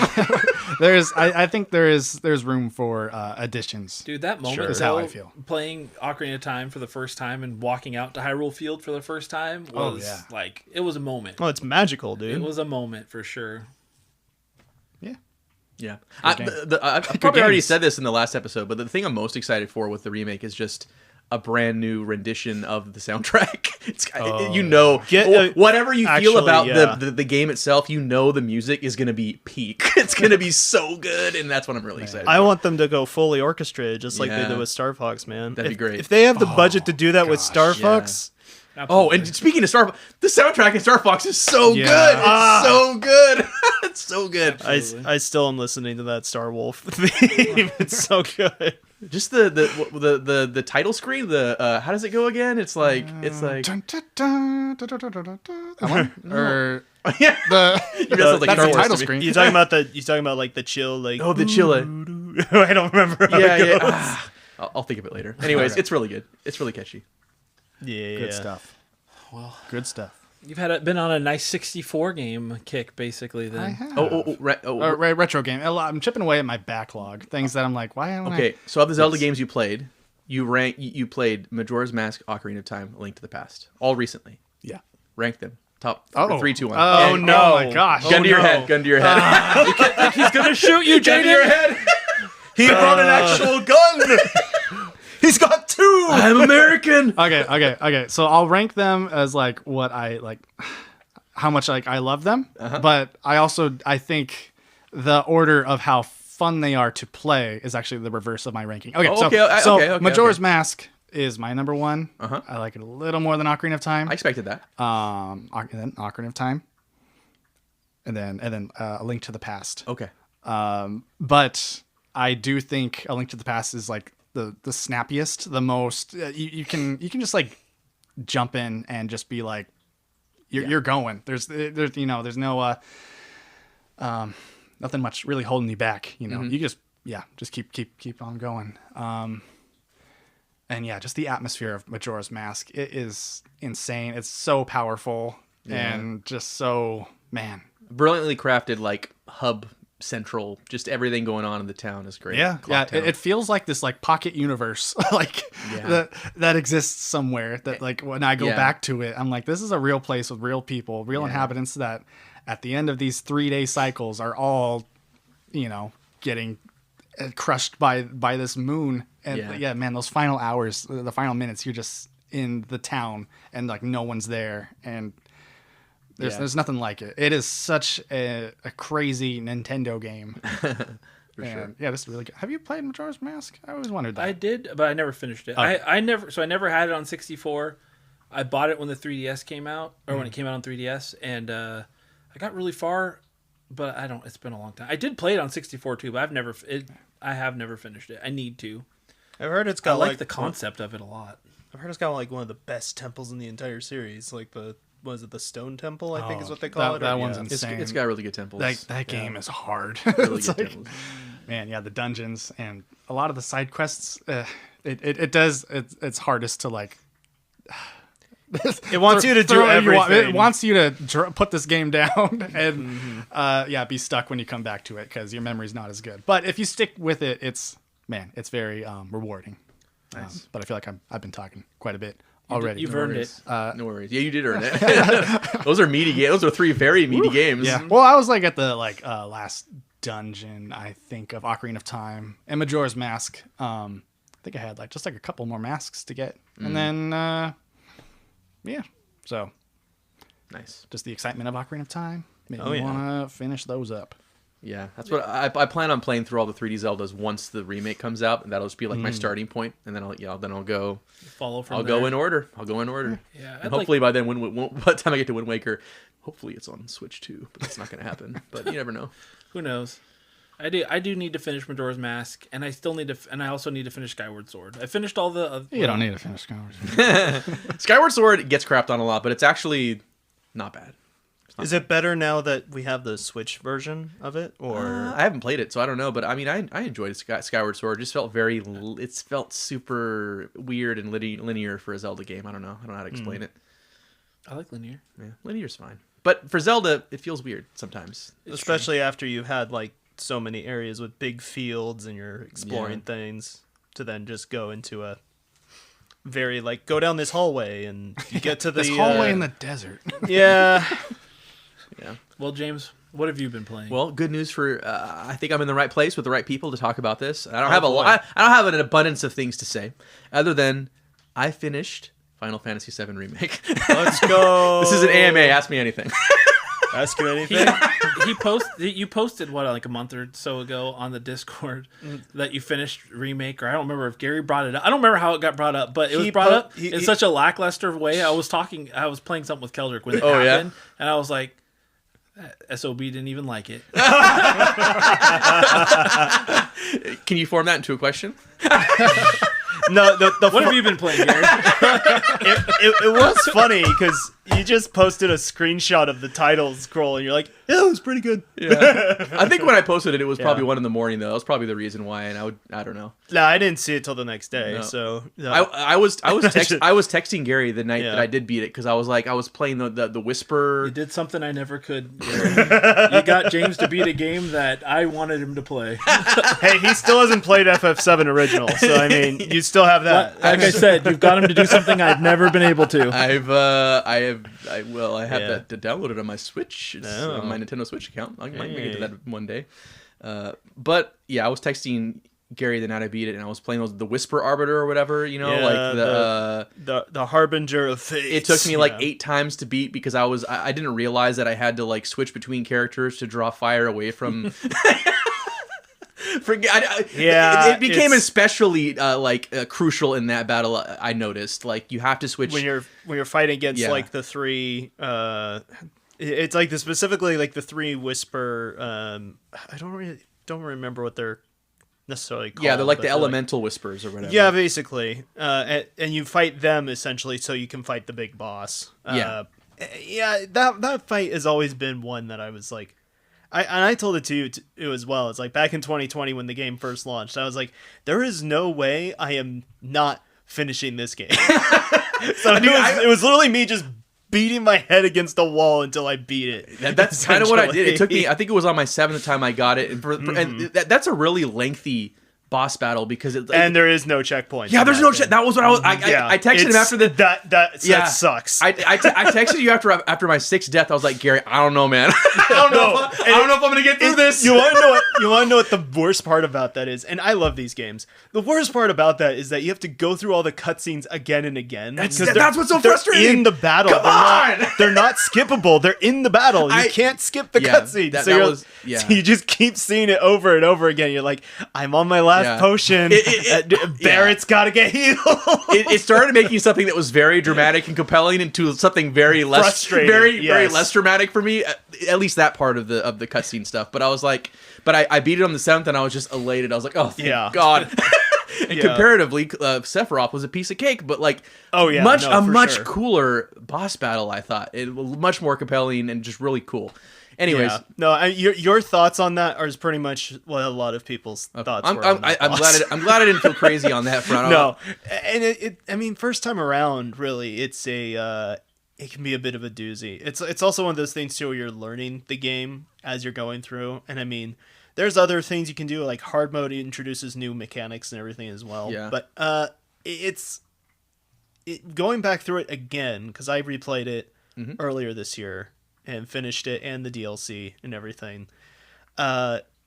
It's funny how much like going back through it again with just a little bit of knowledge really does like. Yeah. You recognize just how linear that first game really is from start to end, but I still enjoyed it. But that's just me because I love those characters and the story of it. Yeah, so. My general feelings on the game are actually I really did enjoy it a lot. I think it's a very good game. Yeah, like that didn't bleed through on Discord, and I am sorry about that. But as you can now see, I went at 1 in the morning. I understand. Yeah, it was 1 in the morning, and I'd gone from like really really frustrated, like I don't even know if I'm going to finish this game, to I finished it. To be fair, almost every single Final Fantasy game I've beaten has been like. I've been on this final boss up until almost like 1 or 2 in the morning. Yeah. Legit, for some reason, that's the time to beat Final Fantasy games, and you're like. Am I going to get to sleep later? I think it's a lot of times because once you hit the final stretch in just about any Final Fantasy, you know you're in the final stretch. You don't want to stop. Before you finish it. I think that's a lot of times it's a longer section. Yeah, so. I think that's what I was thinking too. I was like, if I put down the controller right now, like I don't know if I'm going to come back because like I feel like I interrupted like a movie that I need to finish. You know, like oh yeah, for real. That's pretty standard Final Fantasy fare too. Yeah. Once you get into that, it's just kind of like a snowball where just everything is the whole culmination of events is coming to a head. Mm-hmm. Yeah, but generally speaking, my biggest pros about the game, the combat's awesome. It's really fun. Yeah, really engaging. Like I think that's like the strongest point of the game is just like, I mean, I can't speak because I haven't played much of the original, but like I can't imagine. Well, I can't imagine playing it that way is more enjoyable than playing it this way. Like, I mean, it's completely different, but I do think the combat and remake, It's really good. is probably the most. I didn't stop. it's really fun. It's really fun. It is confusing. I mean, it's just like any RPG, right? Like, even though it's an action RPG, like there's a lot of learning to be done. There's a lot that they don't teach you. You kind of got to figure it out and look on the internet a little bit sometimes, like the materia interactions. Yeah. And there was a lot of stuff I wasn't sure of, but For sure, and it is just a learning curve. But Yeah. that's become one of my favorite things in games is these like, you can play the game and just do the bare minimum and beat it, or you can learn to master a somewhat complex system. Yeah. And like that's what I think Remake and Rebirth did that fantastically well, and then Pragmata is another one that just did that like idea of like it's almost like a dance once you're into it, and it's just like there's just this like no, it did remind me on some levels of it's different fundamentally from Xenoblade, but it did remind me of Xenoblade combat in some ways. Yeah, Xenoblade's much more complicated still, Yeah, but yeah. it's a similar concept. I think of Xenoblade when I think of it too. It did remind me of it. I will say that there are definitely shades of Xenoblade, and I wonder if there was some inspiration there. If there was, I'm glad they took it because it's really fun. Yeah. It's really fun. The combat is so. Yeah, and switching between characters, like it like at first it's like a little bit of a headache and it makes your brain kind of hurt a little bit, but once you get used to it, like it becomes kind of natural and it's super fun. It's even better in Rebirth when you have like you can create your party based off the characters you like, and then it's just like the back and forth of it. I love it. Yeah, I love it. I get it. There were times where I'm like, I just want to sit back and be Barrett and blow things up and just. Yeah, like, and then other times where like I would do the little teeth like Street Fighter. Yeah, I can see how she's doing Street Final Fighter. Heaven. Yeah, but like combat's awesome in this game. I think the story is really compelling. It's really good. Like they kind of drip feed you. And there's a lot of filler. Like the side quest stuff is a lot of filler, probably because they're like this is 1/3 of the game essentially, kind of sorta. They really do indulge with the idea of like we want to like really dig deep into this world, but sometimes the way they do that is not always the most interesting parts of it. Yeah. A lot of it is like some stuff is kind of superfluous as you go and you play through it, but I don't know. I think just because I'm a fan of Final Fantasy VII and its world and vibe, I didn't feel of it as much as filler. But I think it's again one of those things where it doesn't. The side quest stuff sometimes wasn't always the most compelling because you're not really doing much that's actually that interesting in terms of the side quests in the first game. Yeah. But I do think in the second one, they make the side quests a lot more interesting in like actually give you stuff to chew on from the world that is much more to explore. Midgar is like, it's really cool, but for the most part, you're in the slums throughout the majority of the game. And by the time you've kind of seen Wall Market and you've seen everything else, you've pretty much seen the majority of what the slums really have to offer. Yeah. And it's not like you go up onto the plate within the first area of like, of that game anyway, which third game likely will get some more exploration there, so it'll be interesting. Yeah. I'm glad you finished it. Did you do the DLC? I started the DLC. Okay. But I beat it. I wanted to beat it so I could play Star Fox and not be thinking about Final Fantasy mainly. Right. And there's always a real threat with me that if I leave a game and start another one, I'm never coming back. That's you. I was like, I can't do it this time. I want to play. I really liked the game, so I wanted to finish it. What was I gonna say? The story is oddly relevant to today. I feel like the setting, like corporate overlords, destroying the earth, and like it's funny how those '90s games seem to come back. like the haves and the have-nots, right? Like all these rich people are up top, and everyone else is poor, and they're down below, and they don't give a crap about the poor. But I think the thing it's like in the original FF7 that was very like strong that the economy. In this game, that they do an interesting thing too is they add a little bit of areas of gray in there where it's like. Okay, yeah, Shinra is like, they're leading, the people who lead them are like terrible people. Mm-hmm.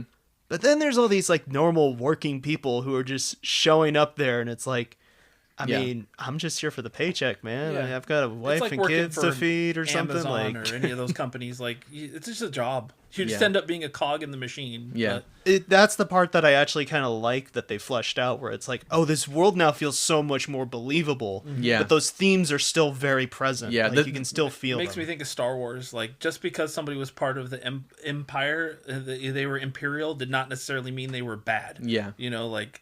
They're it's part of a bad system, but Yeah. yeah, it's not. And they're bad at shooting people, their blasters. People get but- misled every day. Yeah. Yeah. So, do you have a favorite character?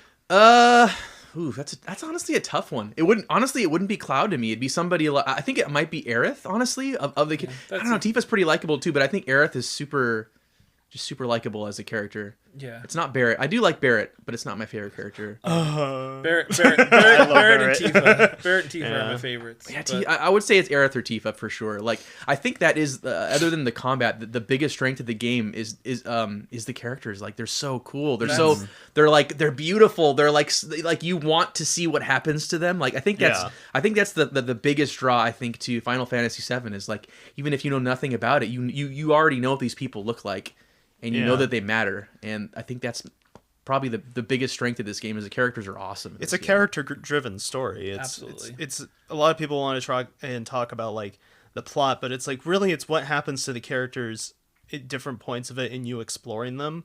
That's actually the big meat of the game, which I'm excited to hear you talk about it more eventually when you get to Rebirth or you find a place to play Rebirth. I'll get on eventually. that. I'll get on that sometime this year. Rebirth. I'll start. I also got to start Xenoblade 2 remastered or Switch 2 edition when that comes. I'll be doing huge games. I'll be doing 2 very meaty experiences, and then Ocarina of Time will come out right after. That's what I'm hoping for, but I don't even know if I have that much time. But we'll see. I'm gonna figure it out. But You might not have time to play Ocarina of Time. I'm gonna find time for that. He just plays the ocarina. The cons for this game, because it is a very strong game, and I really did enjoy it. The cons the cons I will say are this: that as good as and compelling as the story is, and I don't think they overwhelm you with the plot. I do think it is made more for people that have played it before than it is for newcomers. That's my personal take. There's a lot, I think, context that gets lost, like, and a lot of things that aren't explained overly well. Like, for example, I'm still kind of confused about the relationship between Cloud and Sephiroth. Like, You're supposed to be. Yeah, it's and that's what I was wondering. You're definitely supposed to be. Okay, that makes sense because I was like, he's having visions of this guy. He's clearly haunted by him. But yeah, like even when he kind of comes in act, the end act of the game, it's like I don't fully understand why you hate this guy, but I know you do. And like you said, that's kind of what I figured is I'm probably not supposed to know yet why he hates him so much. The game is shrouded in mystery, and a lot of things are revealed in the end of, like towards the end of Act 2 and Act 3 in the original game. Like it's a lot of mystery for sure. Like that's kind of what brings you back. That was probably one of the hardest things for people who hadn't played the games before, being left off at the end of Remake, waiting for more. Yeah, is it is. I get where you're coming from. You don't have the mystery is there, but now you don't just move on into the overworld and move through the story. You wait. You had to wait 3 years, 4 years to play the rest of it. I mean, they're treating it as a trilogy, so they're using all these mysteries and stuff to try and lead people on to the next game. Where it's like the last one's coming, so it's like every single question is going to be answered. And if you've played the original, you have a little bit more context, but which also highlights other things where you're like, there's mysteries even for people who've played this game before. Like I think overall they make the story really easy to follow, and like they don't overcomplicate it for the most part. Like they're like, oh, this is Shinra, these are these characters this is Avalanche, and even the part that was probably really confusing to people, the Whisperers, like that was pretty easy for me to follow for the most part. Like by the end I was like a little confused, but I was like, oh, clearly what they've done is they've now defied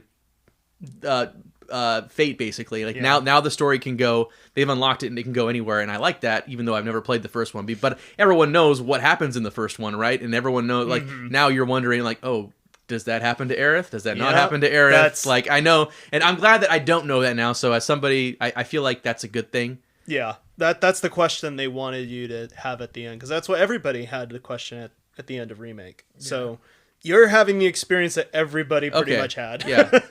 Overall, even though you're a newcomer. really fun game. Really liked it. Oh, and the thing I hate the most about this game. Oh boy. The stupid shimmying and crawling underneath things, and like when you turn sideways to go between nooks and crannies, and it doesn't connect. And, all the and time. I know that that's just cover for a loading screen or whatever, but it's like it's so slow, and I'm like pulling out my hair every time I have to like go through like a grate or something. I'm just like, oh, I don't want to do this. I feel. But Like what about the music? The music is good. Music's very good. Music's very good. I feel like they reduced that in later games, but yeah, especially in that first one, it's like there's a lot of like, okay, find that blue triangle thing, and it doesn't always work, and then when you're on it and you're like, which direction do I go? Yeah.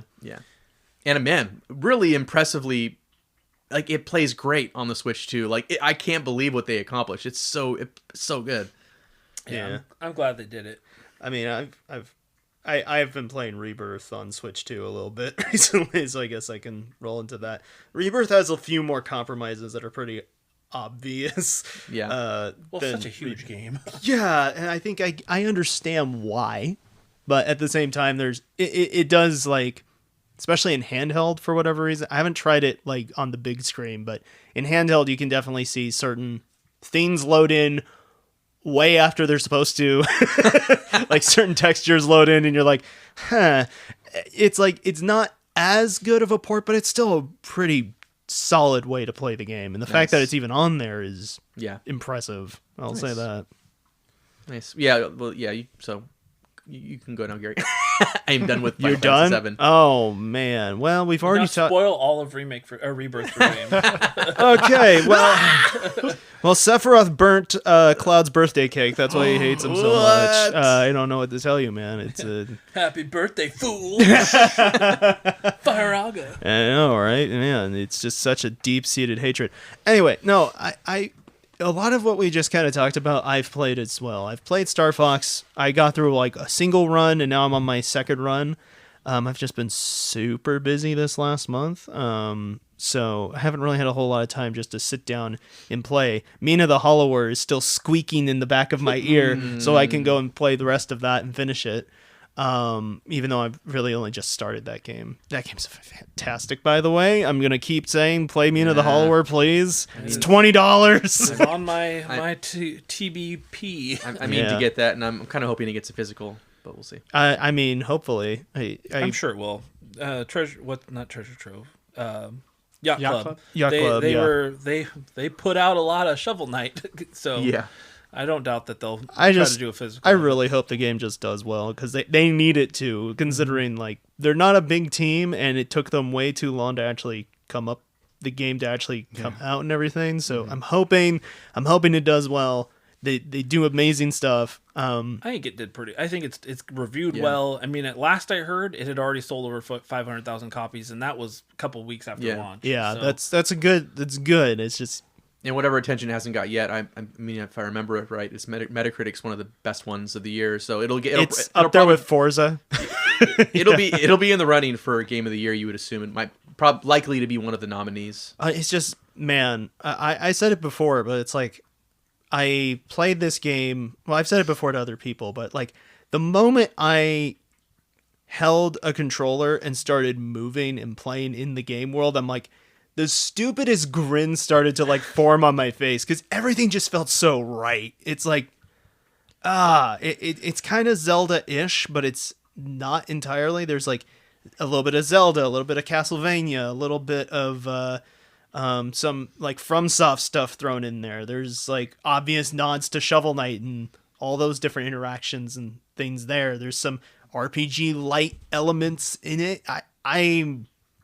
It's also a very interesting way to do an open world game as a top-down, 2D, almost Game Boy Color-esque video game in that sense. I'm like, please play me the horror. I'm just saying, please. I will. We will. Yes, you should. I definitely will. You should. But it's like, that and playing through Star Fox, playing through Ocarina of Time has been a bit of an eye opener to me because I've probably played that one the most out of any of the Zeldas I've played. Twilight Princess is my favorite, like aesthetically and story wise, and a lot of those other aspects to it.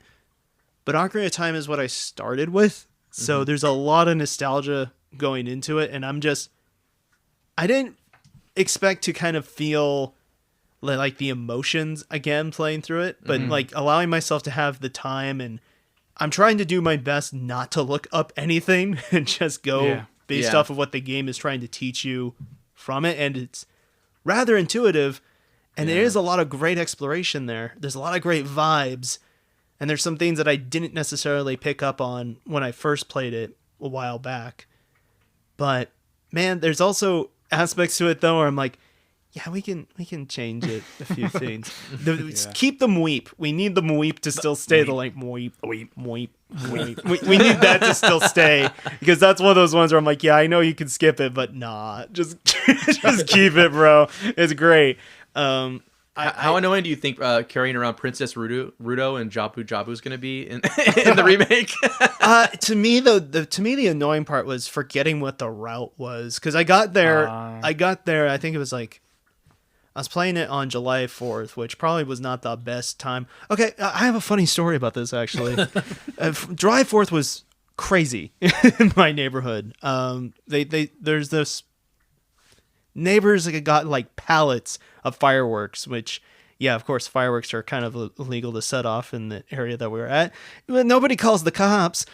I almost did, because there was like so much stuff that was blowing up, and specifically not aimed towards our house, but a lot of it kind of debatable. You live close to Caleb and Ashley, right? Not somewhat. Well, they're in like the same area. We were there on the 4th, and I was like, it was oh insane. My God, it was so loud. It was. I know. It was terrible. Why do we? Is this? Are we all like just old men now? Like get off my lawn kind of thing? I don't know. I legit think they're louder now. I agree. I feel like it got leveled up or something. Yeah, it was really loud over there when because we came back, because Aiden was freaking out, and she's used to the fireworks. We have the stadium not far, and they do the shows every Friday. She doesn't love it, but she was like hyperventilating because it was shaking the house. It was so loud. Yeah, no. I had that several times. Dude, it felt like we were in a war zone at our house. I was just like, what the heck? Has it always been like this? No, I don't think so. Hold on. Do we all not like fireworks? Why is it still a thing? Let the professionals do it at the venues that work for it. Sure. That's all I'm saying. You know? They're fun to look at, but man, they're annoying. Like when they're just going all night. Just not near the place where I live. Yeah. You know, and I'm trying to play Ocarina of Time and trying to remember how to go through Jabu Jabu, because for whatever reason Well, it was about that time where I finally remember, like, oh, I've got to like throw Princess Ruto on the other side of this pit where there's like water and all of that. And as soon as I remember that and I get to it, I think it's like 10 o'clock at night. Fireworks are going off. Some hooligan, and I'm going to call him a hooligan because I'm 30, whatever. A hooligan. Yeah, we're old. Dressed all in black, is running around our neighborhood, and he's like pounding on our door. He leaves, and I'm getting scared because I'm by myself in the house. I'm like, what the? I like trying to figure out what was going on. I called my parents up because I'm like, I don't know if they're trying to break in. I don't know what's happening. And I was like, okay, I'm gonna vibe with Jabu, I guess, for the next like hour. And I then proceeded to play up till I think right as soon as you get like the sapphire or something like that. Which was like at like 1 or 2 in the morning, because I was really frazzled by it, man. But that's a lot. I don't know. Ocarina of Time got me through it. So Ocarina of Time saved my life. Time to make a YouTube video. Yeah, It's happy that's place. the title. How Ocarina of Time Saved my life. It's like it. You would never believe what my life was like before playing Ocarina of Time. We had hooligans in the house. There were hooligans. Oh, man. But yeah, and I mean, I kind of touched on Rebirth a little bit. I've been going back through it occasionally. I think it's also the fact that I'm like, I know it's a 100-hour game. I do want to play it before Revelation comes out next year. But I am just kind of excited for Ocarina of Time remake in the meantime, and Yeah. other stuff that's also happening. You're not afraid too. to play. You're both not afraid that it's like playing it this close to the remake might, I don't know, detract from the experience. I don't think so. I know the game so well anyway, so. Okay, that's fair. That's fair. Yeah. I still am in the camp where I think the way they present it and the way Ocarina of Time for 2026 is going to play will be different enough to the point where it's like, this is an experience all on its own, where it is going back through Ocarina of Time again, but playing it, the 2026 version versus playing it the original, is probably going to feel very different. And I already know that because I've started to learn that the very first usage of Z targeting sometimes doesn't work as well as you want it to, and it frustrates you quite a bit. Yeah, I wonder if they're going to even use Z targeting. Like, yeah, how Of the course combat they're system's going going to. to work. I wonder how that's all going to work. I think it's gonna work better than it did in 64. I've kind of sold on the idea that they might just have a free camera. Like you might actually just look around. Oh my goodness, it's gonna be so wonderful. That's Oh, yeah. because the only way you could do that in the OG is do like up and then first person mode, look around, and it's not really that good because it always wants to snap back to like the front, and Yeah. maybe they might change up a little bit better for like, I don't know if they would put like a reticle for like arrows or anything like that. I don't know if you necessarily need that. Maybe they might use it as like an accessibility thing, but I don't know. I'm interested to see how everything looks, and I'm still in the boat. I think they're going to do full voice acting. I really do. Oh yeah, I Yeah. want that to be a big thing. That I think seems pretty much like a lock. I want- like we said with Star Fox. Like they're gonna movie-fy this game. I feel like. I really hope so. I would love to see a cinematic Ocarina of Time. I think the trailer was a good indicator of, or evidence of that. Yeah. Yeah. But yeah, you can movify something and also still make it a pretty faithful remake. That's the Movify. thing. Movify. I begin to moveify. Move it. Yeah. Anyways. Something that they can also do, and I think they will do, even if it is just a visual upgrade, is make the adult timeline and the child timeline kind of make the same places you go to have a little bit more of a difference. Because on this playing this again, I was like, Kakariko Town looks exactly the same, except There's for like a few more. There's like a few more buildings, and people have moved into different places, but it's not. It doesn't look distinct enough. I mean, Hyrule Castle Town let me- is the night and day difference. Let me Like, just oh tell my you guys, gosh! But I've lived in Tacoma my whole life, and 7 years from now, I think Tacoma's going to look pretty similar. that's the King of Evil didn't take over and destroy everything. You know what I mean? You don't have a bunch of refugees from Seattle showing up. Some would argue that the King of Evil has taken over. I don't know. 7 years you know ago what I on mean. 6th I'm Avenue, making there was a Hyrule great Kmart, again. and now it's apartments. So what are you talking about? You're right. Oh man. You just roll up on Ganondorf, and he's like, "I got a wall, big wall, it's huge. I know how to make Hyrule great again. You guys are gonna love it. Oh no! We're gonna make the Rudo pay for it." That Princess Rudo, she's a little mean. That Zelda doesn't know anything. She's real stupid. I'm gonna start a war in Lake Hylia. Love you pick the Rudo. Oh man. All right. Well, I'll talk about a couple more things I've been playing. Keeping it old school a bit, though it was on PlayStation. So on PlayStation Plus Premium, which I have canceled. So Oh, wait, I was going to ask about that. I was like, did you join the movement? I did. I did cancel it because I made sure to finish some things I'd wanted to finish before that. Smart. I think I'm still paying for it. But they just added Gatura Man, and I'd wanted to play that game for a long time. Well, probably only for like the last 5 or 6 years because Eric, a friend of everybody here, he was the first. I'd seen the game, but I really knew nothing about it, and he was like, "It's a music rhythm game." I was like, "I love rhythm games."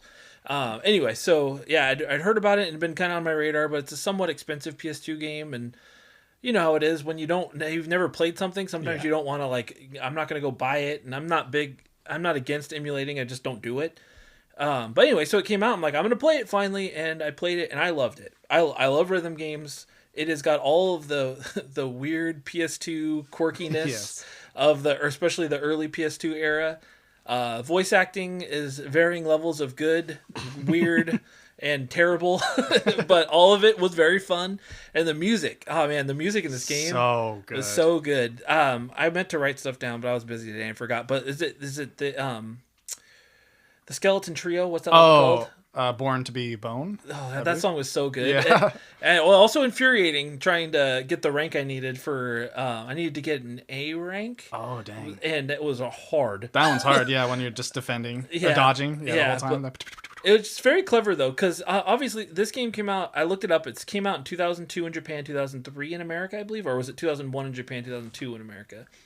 Either way, so obviously the genre already existed. You know, Parappa the Rapper kind of was a big starting point for that. But when people think of music rhythm games, they think of Guitar Hero, and Guitar Hero was still 3 years out by the time this came out. And obviously you couldn't use a guitar, you just used the controller, but it was the same concept. Pushing the button at the right time. You push X, square, triangle, or you follow the path to the music. And there's stuff. It's like a very over the top story happening in the background while you're playing along to the song. I don't know. I just really enjoyed it. I'll get into this more in a little bit, but with Sly Cooper and then this, like, just that vibe of early 2000s where they just kind of like had fun making video games and you could Things feel were it. colorful and happy. Yeah, like this game Charm. is all over the place. It's very weird. Like 1 minute you're in space fighting a shark to a rock song, and then you're laying next to a tree doing a love ballad, and then you're fighting you're breaking out prisoners in a space colony and fighting skeletons. Like it's all over the place. Yeah. Sounds great. It's fantastic. It was a lot of fun. Like I said, the music was great. It has one of my most quotable like moments in any video game ever now. I've watched that stupid clip. I clipped a part and I shared it to the Discord, but it's just so badly voice acted and so weird, and I love it. Yeah, I don't know. I've really enjoyed this game. I asked immediately after I finished. I don't know if it's immediately, but after I finished it, I asked Jaiden. I was like, "All right, how's the game on PSP?" 'Cause that's where I'm more likely it's a to lot buy cheaper. it. It's like half the price. Yeah, and I like playing things on the PSP, and I think I might try to get it there in the near future, but this is a game I could easily see myself going back to just for the vibe. And speaking of short replayable games, this game is very replayable. I mean, go back to it all the time. Probably took me like 2 hours to beat the whole game. Yeah. And that's before going back and redoing songs and stuff. But yeah, I really enjoyed it. It was just a lot of fun and just so strange in all the right ways. Did you make the mistake of pressing pause during one of the songs? Absolutely. over and over again. Had I known when you were going to start, I was going to give you that heads up. Oh, also do not pause, because it just like ruins the rhythm. it's just it just says like, oh, do you want to retry or go to the main menu or quit? It's like retry or quit. It's like there's no actually pausing. Oh, the you song. can't restart. No, So yeah, the song just keeps flowing? No, it just like it completely stops. Yeah, you And can't it's just like, unpause it. But luckily, because it was on PlayStation Plus, there's the rewind. So I just kept. I would just rewind it to fix that issue. I see. Okay, well, It was still annoying though, because I would do it. That's I did it justifiable. over and over again. I was like, "Oh my god, why can't you just pause the stupid game?" no, you're gonna listen to this song all the way through. You gotta start over, idiot. But yeah, Music is too good. Stop that. I absolutely loved it. I'm glad. Like I'd heard from multiple people in recent years that it was just very charming, and I was like, yeah, I loved it. And another PS2 game that I've been playing was a launch PS2 game, a game I was always kind of interested in, but I never played. And it's Dark Cloud. Oh, Oh yeah, I don't That know, was launch. I still haven't played that I can one. picture it. dude. Okay, so just like. I love this game. Like I am like it. So what this game? I had very little other than it was called an RPG. So what it is it's a dungeon crawler. Basically, this dark genie comes and he goes through. He's just destroying the land, and there's this one fairy mage dude that just basically has protected different villages. And then you have to go through the caves to find the orbs that basically give you different parts of the village to rebuild. And you go, one dungeon is one village. You go on to the next area, and there's another dungeon that you rebuild the other village. So it's like part dungeon crawler RPG, part city builder in a way. It's very unique, and it just hits these two random strides that I found myself very much so enjoying both of them. At first, I will say the dungeon crawling aspect is fun, but your weapons break, a la Breath of the Wild, and it's In the Divine Beast Cave. in the also. yeah right. Another It that's is what's called the Divine Beast Cave. Oh, wow, that's ironic. But man, the weapon breaking thing was ticking me off because I what happens is they have a certain durability, and because it's hard to get the repair powders early on to fix your items, I'm constantly running into this issue where I'm like trying to push it just far enough where I'm not breaking it, but not wasting my repair powders because I only have one, and I want to push further into the cave in one go, and then I'd accidentally it would end up doing more damage to the sword than I expected to, or they'd block and it would break on impact. That was ticking me off because I'm like, I'm going through all these swords and I'm building up and going back to my stupid base level dagger that does nothing. So that was frustrating. Yeah. But that being said, I've just really enjoyed this game a lot. Like I said, the dungeon crawling is fun. You do get different party members, and each one has like a different thing they do to help you move through caves later on. So like your main guy, sword wielder, then the first companion you get uses like a slingshot. So that made it nice because there were some annoying flying enemies. So you could sit back with her and just shoot them from a distance. Then you get a dude with a big sledgehammer. You get your own genie who uses like a magic, just magic basically.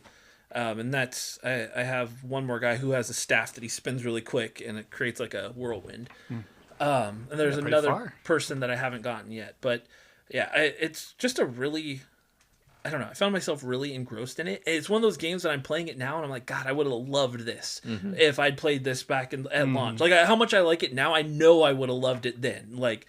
I'm thoroughly enjoying it, and I'm glad that probably 2 months ago, I was at a GameStop and they had a copy of it for $10. Nice. And I was just like, it was Black Label too, and I was like, I've always been interested in this game, and I grabbed it just because. I'm glad I bought it because this is a game I can see myself going back to too, like because of how much I've enjoyed it. But I clipped a couple things because PS2 era, man, there's some weird stuff.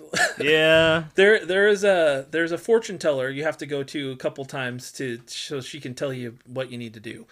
And the way she tells your fortune is she jumps on your head and calls it the panty telling fortune. Huh? And and you're just like stuck under her skirt and she's just going like wiggling back and forth. Rated E for everyone. Yeah. And the game is rated E. And I was like, what is happening? I guess sexual harassment doesn't count if it's an old woman. Oh yeah, it was so straight. And then she jumps off, and then your guy's just like, he just has this like fat look on his face of being totally shocked and like. That kind of reminds me of like the Great Fairy Fountains where they grab you and take you underwater. Like, it's similarly creepy. Yeah. So that was weird. There's a couple other things where I've just laughed at the dialogue, at how cheesy it is, or like a couple other things where I'm like, that is so like very weird for an E-rated game that they chose this route. But yeah, I don't know. Solid game. I wish I'd played it 20 plus years ago when it launched on PlayStation or sometime in that era. But I'm glad I'm playing it now, and I really enjoy it.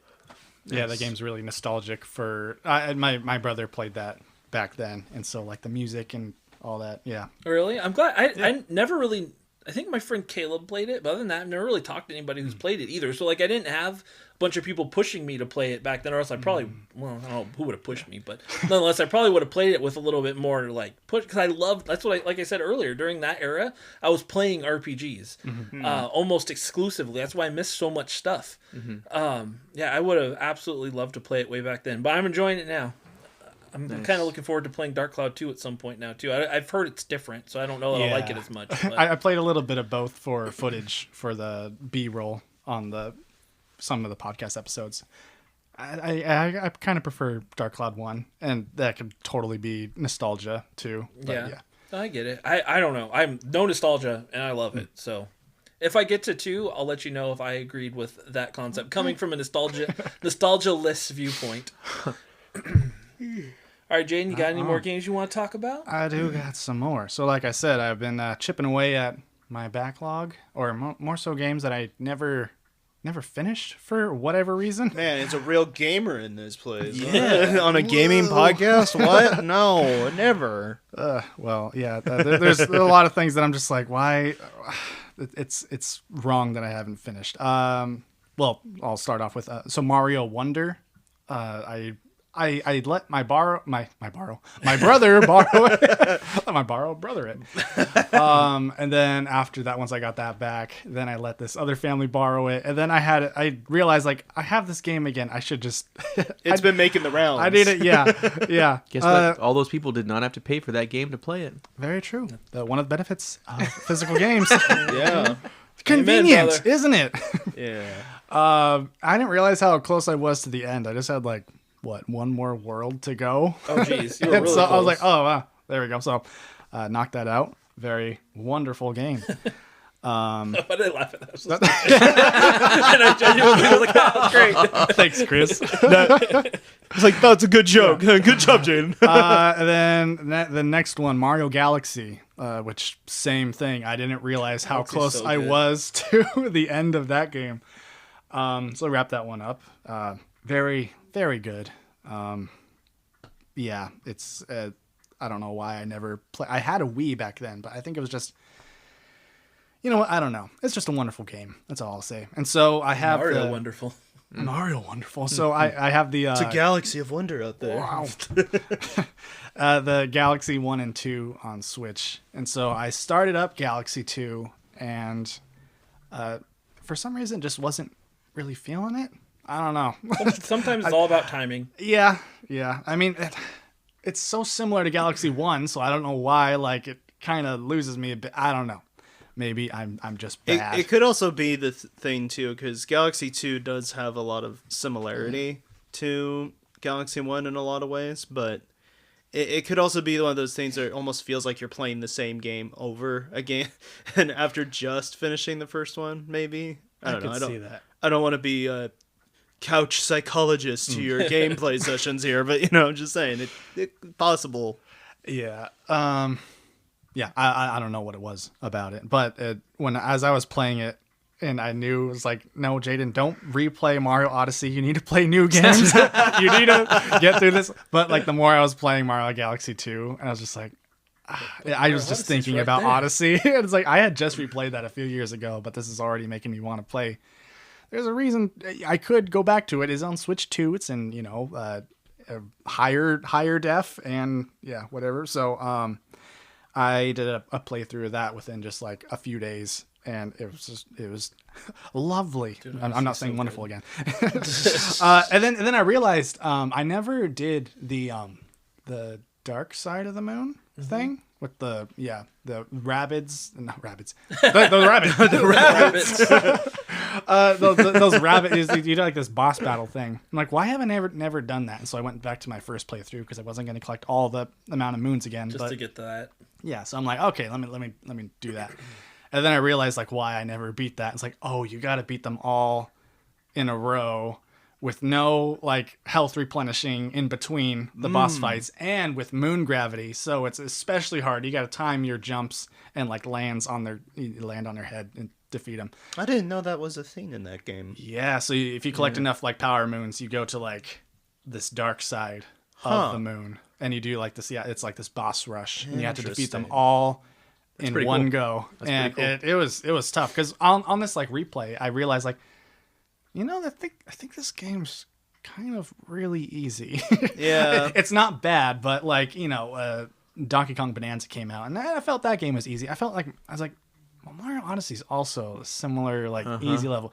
Then I got to this dark side of the moon. I'm like, okay, yeah, this is where that difficulty spike, it's there. And a lot of Nintendo games that are easy will have that at the end. And here I was now at the really challenging part. Yeah. So I beat that, and then I forget if I have to get more moons. I think I did. So I had to collect more moons. You go to the darker side of the moon.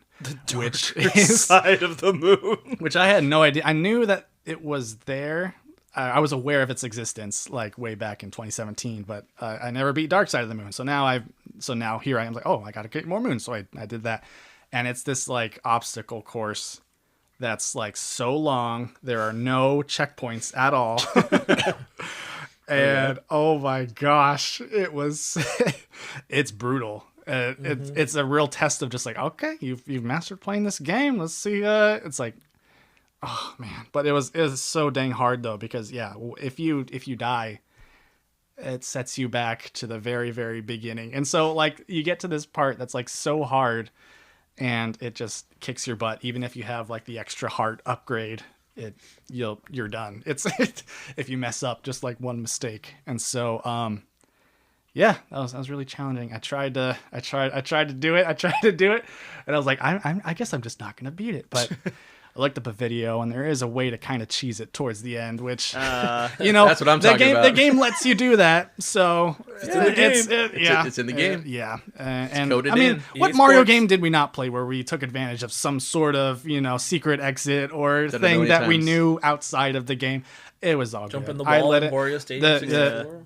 I'll just say the part where you, It's in the game. It's in the game. It's only for you. You can do it. it's the part where you're on the platform and it's a bunch of fog and those enemies are just like respawning all the time. I'm just like, no, I can't with how you mess up and you're back to the beginning. So I had no shame in kind of cheesing that. Did it unlock the darkest side of the moon after And that? so then How many sides of the moon are there? I thought it was a spear. It's a no, but that's the ending, and it's really nice. It was so good. But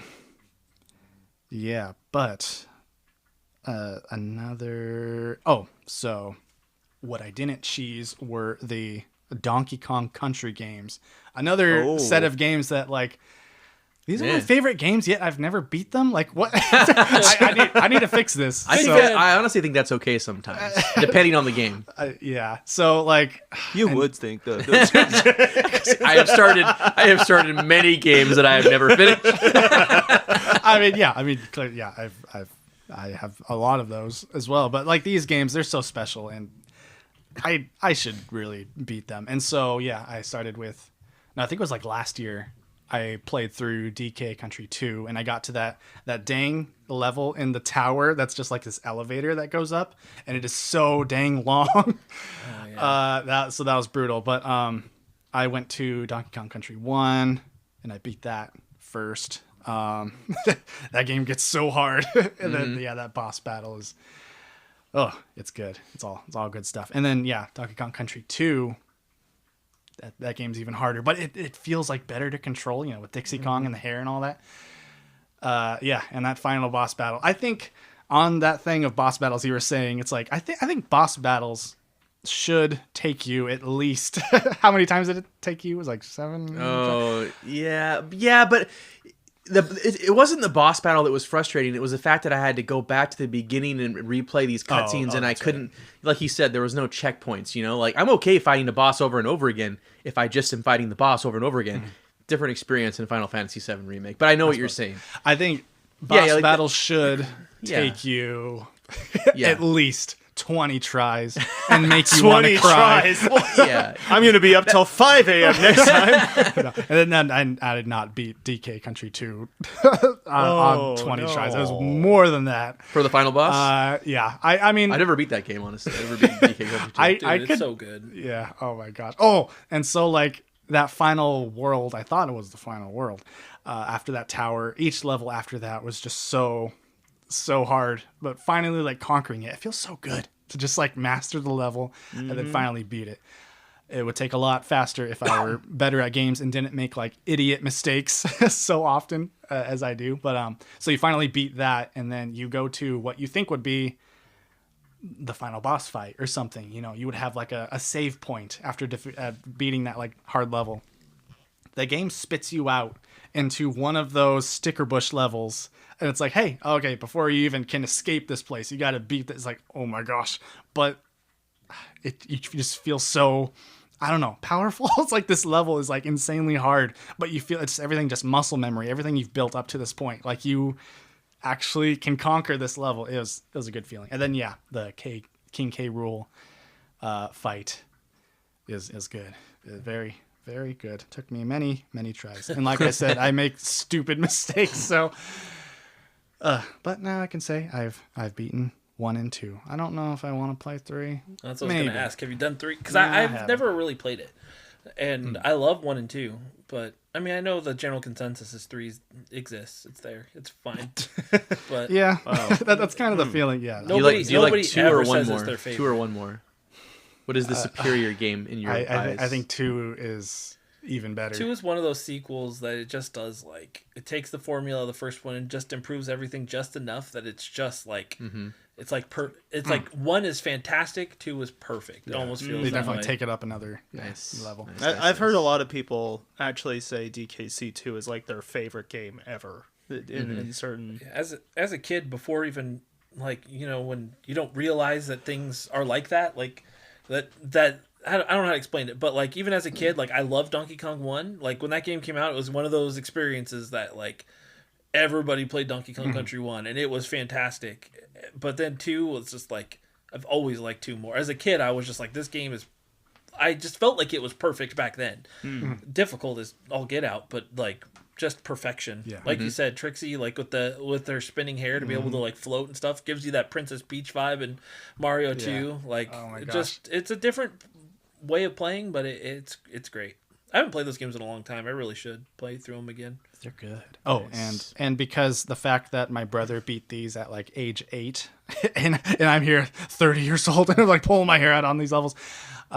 If he could do it, I could do it without using any rewinding or save states. It's like, nope, I gotta beat it like how he did back in 95. I could do it. Sometimes Skipping homework. Something about you guys, your guys' generation. You guys are built different. You guys can conquer these tough. we these were tough for games. sure, but I feel like I mean we had no option, right? So like there was no hand holding. It was just games were made harder, and that's how they extended the length of games. Really, was they And made we them didn't hard. have access to as many games, so we either figured out how to play it, and well, that's all you Yeah. had. You see, there was this you played it until magical- you figured it out. There was this magical place called Blockbuster where you could rent the video games, and it kind of helped to with the design of games a little bit. But also, I think like I think generally speaking, like I think sometimes kids have more of a tolerance for difficulty in video games, and so like they don't get as easily frustrated. I think sometimes as adults, adults are like, well, I'm just wasting my time because this game's too hard or something. Time is more of a commodity when you get older. Yeah. for sure. I feel like it's been the reverse for me, actually, because as a kid, I used to cheat in every single game. Oh, I really? would play. Yeah, because I'm like, I use this too hard.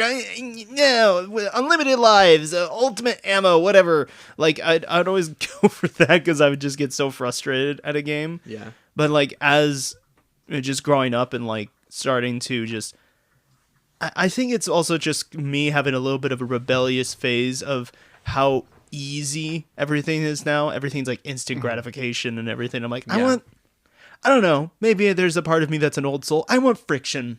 I want actual effort being put into I want stuff. that good feeling, Yeah, exactly. accomplishing something that is Yeah. like so hard. It feels so good. Yep. And that's the thing that's like some people will joke about like the From Software games and stuff like that. It's like, oh, only sadists play those types of games or masochists play those types of games. It's like, well, no, but there is something very rewarding about overcoming something that is incredibly difficult. Yeah. And the fact that you can feel accomplished by the fact that like, yeah, you keep failing, but you keep getting better each time you go back. Yeah. You learn Yeah. something new. Yeah. It's the process.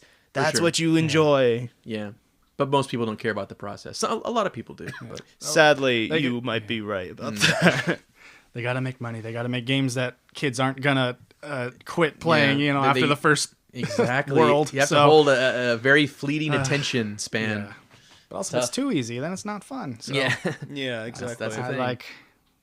I like a little spice, little difficulty. El Caliente. Yeah, it was good. It was good. So, and then just real quick, Donkey Kong 94 for Game Boy.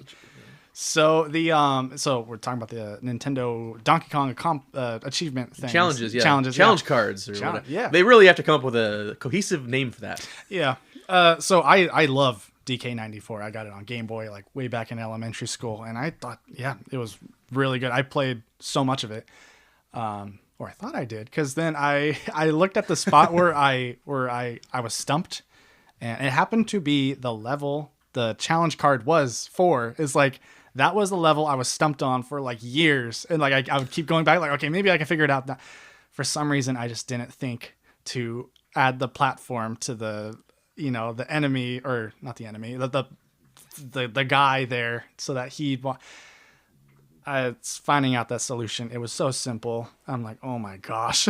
So let me beat the rest of this game. Like, I was only on like world 3, I think, or 4. Yeah, one of those. Yeah. So I'm like, well, I'm gonna I that same copy. I just kept going from there. I was playing on my analog pocket, and I got to the end. That ending is so good. It's also another boss fight. That's just it takes you many tries. It's very difficult, but you feel so good once you beat it. Very good game. Nice. Very a must play Game Boy. It feels it's insane, like how good it feels to control and like play as like this acrobatic Mario on Game Boy, and for the ending to feel so climactic and like epic with just 4 shades of gray. It's how did they pull this off? It's really it's a wonderful game. Nice. Still need to find that for our competition. Oh yeah. You're down 2 right now? Yeah. Yeah. I'm down 1, but it's a big one. Wait, isn't that the Xeno Saga one, or No, that was the first one I picked up. Oh, really? Yep. Yeah. Okay. He's Pokemon Red now. It's Pokemon Red. You really did. When you tough. guys first did this challenge, I'm like, James, you have a lot of easy ones. And then you're like, I want to get Pokemon Red complete. I'm like, Yeah. oh God. Obtainable, I see. but expensive. Yeah. And condition will be I've had a problem. couple near misses too on OfferUp and some other places where, like, if I had just reacted a little bit sooner, I might have struck gold. It's but... me every time. Chris has got like 10 copies of I'm Pokemon buying Red them out now. for money. You sick piece of. You go into his room and it's just a wall of Pokemon Red. Wow. I'll never financially recover. This is my 401k. No, you won't. I don't know why I did this. Yeah, that's why this month was really hard for you, wasn't it, Chris? You're like trying to figure out how you're gonna get out of debt. You're just like, I spent $4,000. What have I done? Yeah. Oh man. So a couple last games I've been touching on. DK Bonanza, went back to it because of the challenge cards. Oh, did you do those? Huh? Oh, I'm working on them. Okay. I have got a lot of them done. I've done a couple of the developer challenge. What are they called? Challenge developers. They gotta make this. They gotta come up with some terms. Developer challenges. I think is what Developer it's called. challenges. That's what they are. But yeah, they're called challenge cards. And I don't know if we talked about it the last time, but when you do play an actual game that's not, like the feature game of the DK challenge, which is DK Bonanza, you don't have to go into the app on Nintendo Switch app to do it, right? Like, if you playing in the course of playing Donkey Kong Bonanza, you unlock these challenge cards. They do just pop up. A notification pops up just like a trophy or an achievement would on PlayStation or Xbox. So I am convinced that they are actually establishing. I think this is going to be a thing going forward, especially if people interact with it and like engage with it, and it gets some traffic. You know. Yeah, I went in the moment they were live and did all the ones, not for Bonanza because I don't have Bonanza. Yeah. But did them all. Yeah. Done. Easy. Yeah. Bonanza ones are pretty tough though. Like, but I do feel like they don't. I don't know. They're not cheesy at the same time. I feel like a lot of these are accomplished just from playing and finishing the game. And I honestly wasn't as far in the game as I thought it was. But I will say, man, we've already talked about Donkey Kong Bonanza a number of times, but it's a really good game. You haven't beaten it? I hadn't beaten it. No, I wasn't even as far as that. He doesn't finish a lot of games. Yeah, I don't finish a lot of games. I know, but that game. I know it's so good. It's really good. And the ending. I feel I'm not even at the ending, and I'm like, Oh my gosh. I'm in the feast layer right now, which is like it's like a basically a theme park made of food basically, and the whole premise of the whole level is you press down on the buttons and you create this massive like cheeseburger, and Delicious. at that by now I've unlocked. Kind of sickening how Yeah. big it is. Yeah, it is. The game is ridiculous, but like in a great way. I don't know. It is kind of mindless. It is not a difficult game, but man, every time I walk away from the game, like I don't want to really stop playing. I'm just like, this game is so dang fun. It just really is. Like, Yeah. they did a really good job of building, even though it's almost entirely destructible environment. Like, everything I get so it's ADHD thing too, I'm sure, but I just get so distracted by everything I see. There's just so much you can engage with, so much you can find. There's bananas everywhere. Like I'll have ripped through an entire, like layer, and I'm like, oh my gosh, there's still like 10 bananas I haven't found. Where could they possibly be? Like it's really cool. And then all the powers you get towards the end game too. Like I've now unlocked all of them, and I just got the elephant one. Oh my gosh, that's so addicting. All of a sudden you become Superman, and you can literally just inhale the whole environment. It's just like, whoa, yeah. And then you're literally just like launching balls of the environment you have from it. You're just like, it's a good time, man. It really is. Like it's stupid. It's like that's the best way to describe the game. It's just a stupid fun game. It's a charming game. Yeah, it is, and it's just a great platformer too. Like the movement is brilliant. It feels really good to move around in the environments. I need to finish that. Yeah, I also haven't finished. Not it. that I finished yet, but I will say, good, like I thought it was really good and a really creative game, and just in the beginning. But man, it only ramps up and gets better. And I'm gonna finish it, but because I have to get all the developer cards before September 1st, which is a problem. But I'm gonna get through them all. The ending's hard. I'm grateful that Nintendo gave me a reason to come back to this game, because I'd kind of just been like, yeah, that was a good game. On some level, I think the first 3 worlds. I think on some level I'd kind of written off and been like, this was all the game had to offer. But I was so wrong about that, I feel like, and yeah, I just wonder what I'm excited to see what the next challenges are going to be. What's the theme? Is it going to be Zelda? Is it going to be Star Fox? Ooh, I could see Zelda. There's so many games that they could do it. I think Zelda is. You think Zelda's the next one? I think that's almost certainly going to be part. Anything that they can do to punch up Zelda's 40th, and I know some people are like, they never treat any anniversary with reverence. Zelda is the one they do treat with reverence every single time. That'll be an interesting game though to develop challenge cards for. Like what? I guess you could do some fun ones, like in the fishing area, like catch this many fish or this many pounds of fish in like 25 seconds or something. I don't know, but there might be. I mean, like racing Dompe and all that other stuff as well. If we're talking about Ocarina of Time, I mean, you could also. That's true. You're right. There's plenty of challenges you could also throw into like Breath of the Wild or Tears of the Kingdom as well. I mean, like beat Bongo Bongo without taking any damage or something. I don't know. Some crazy things. You can definitely find ways to make challenges and achievements out of it. I'm absolutely sure. I'm also just hoping that the orchestra comes back around the Zelda symphony again. Dude, I'm just hoping it comes back around. Whatever the music is, they're gonna nail it. But yeah. Anyway, I keep bringing that up.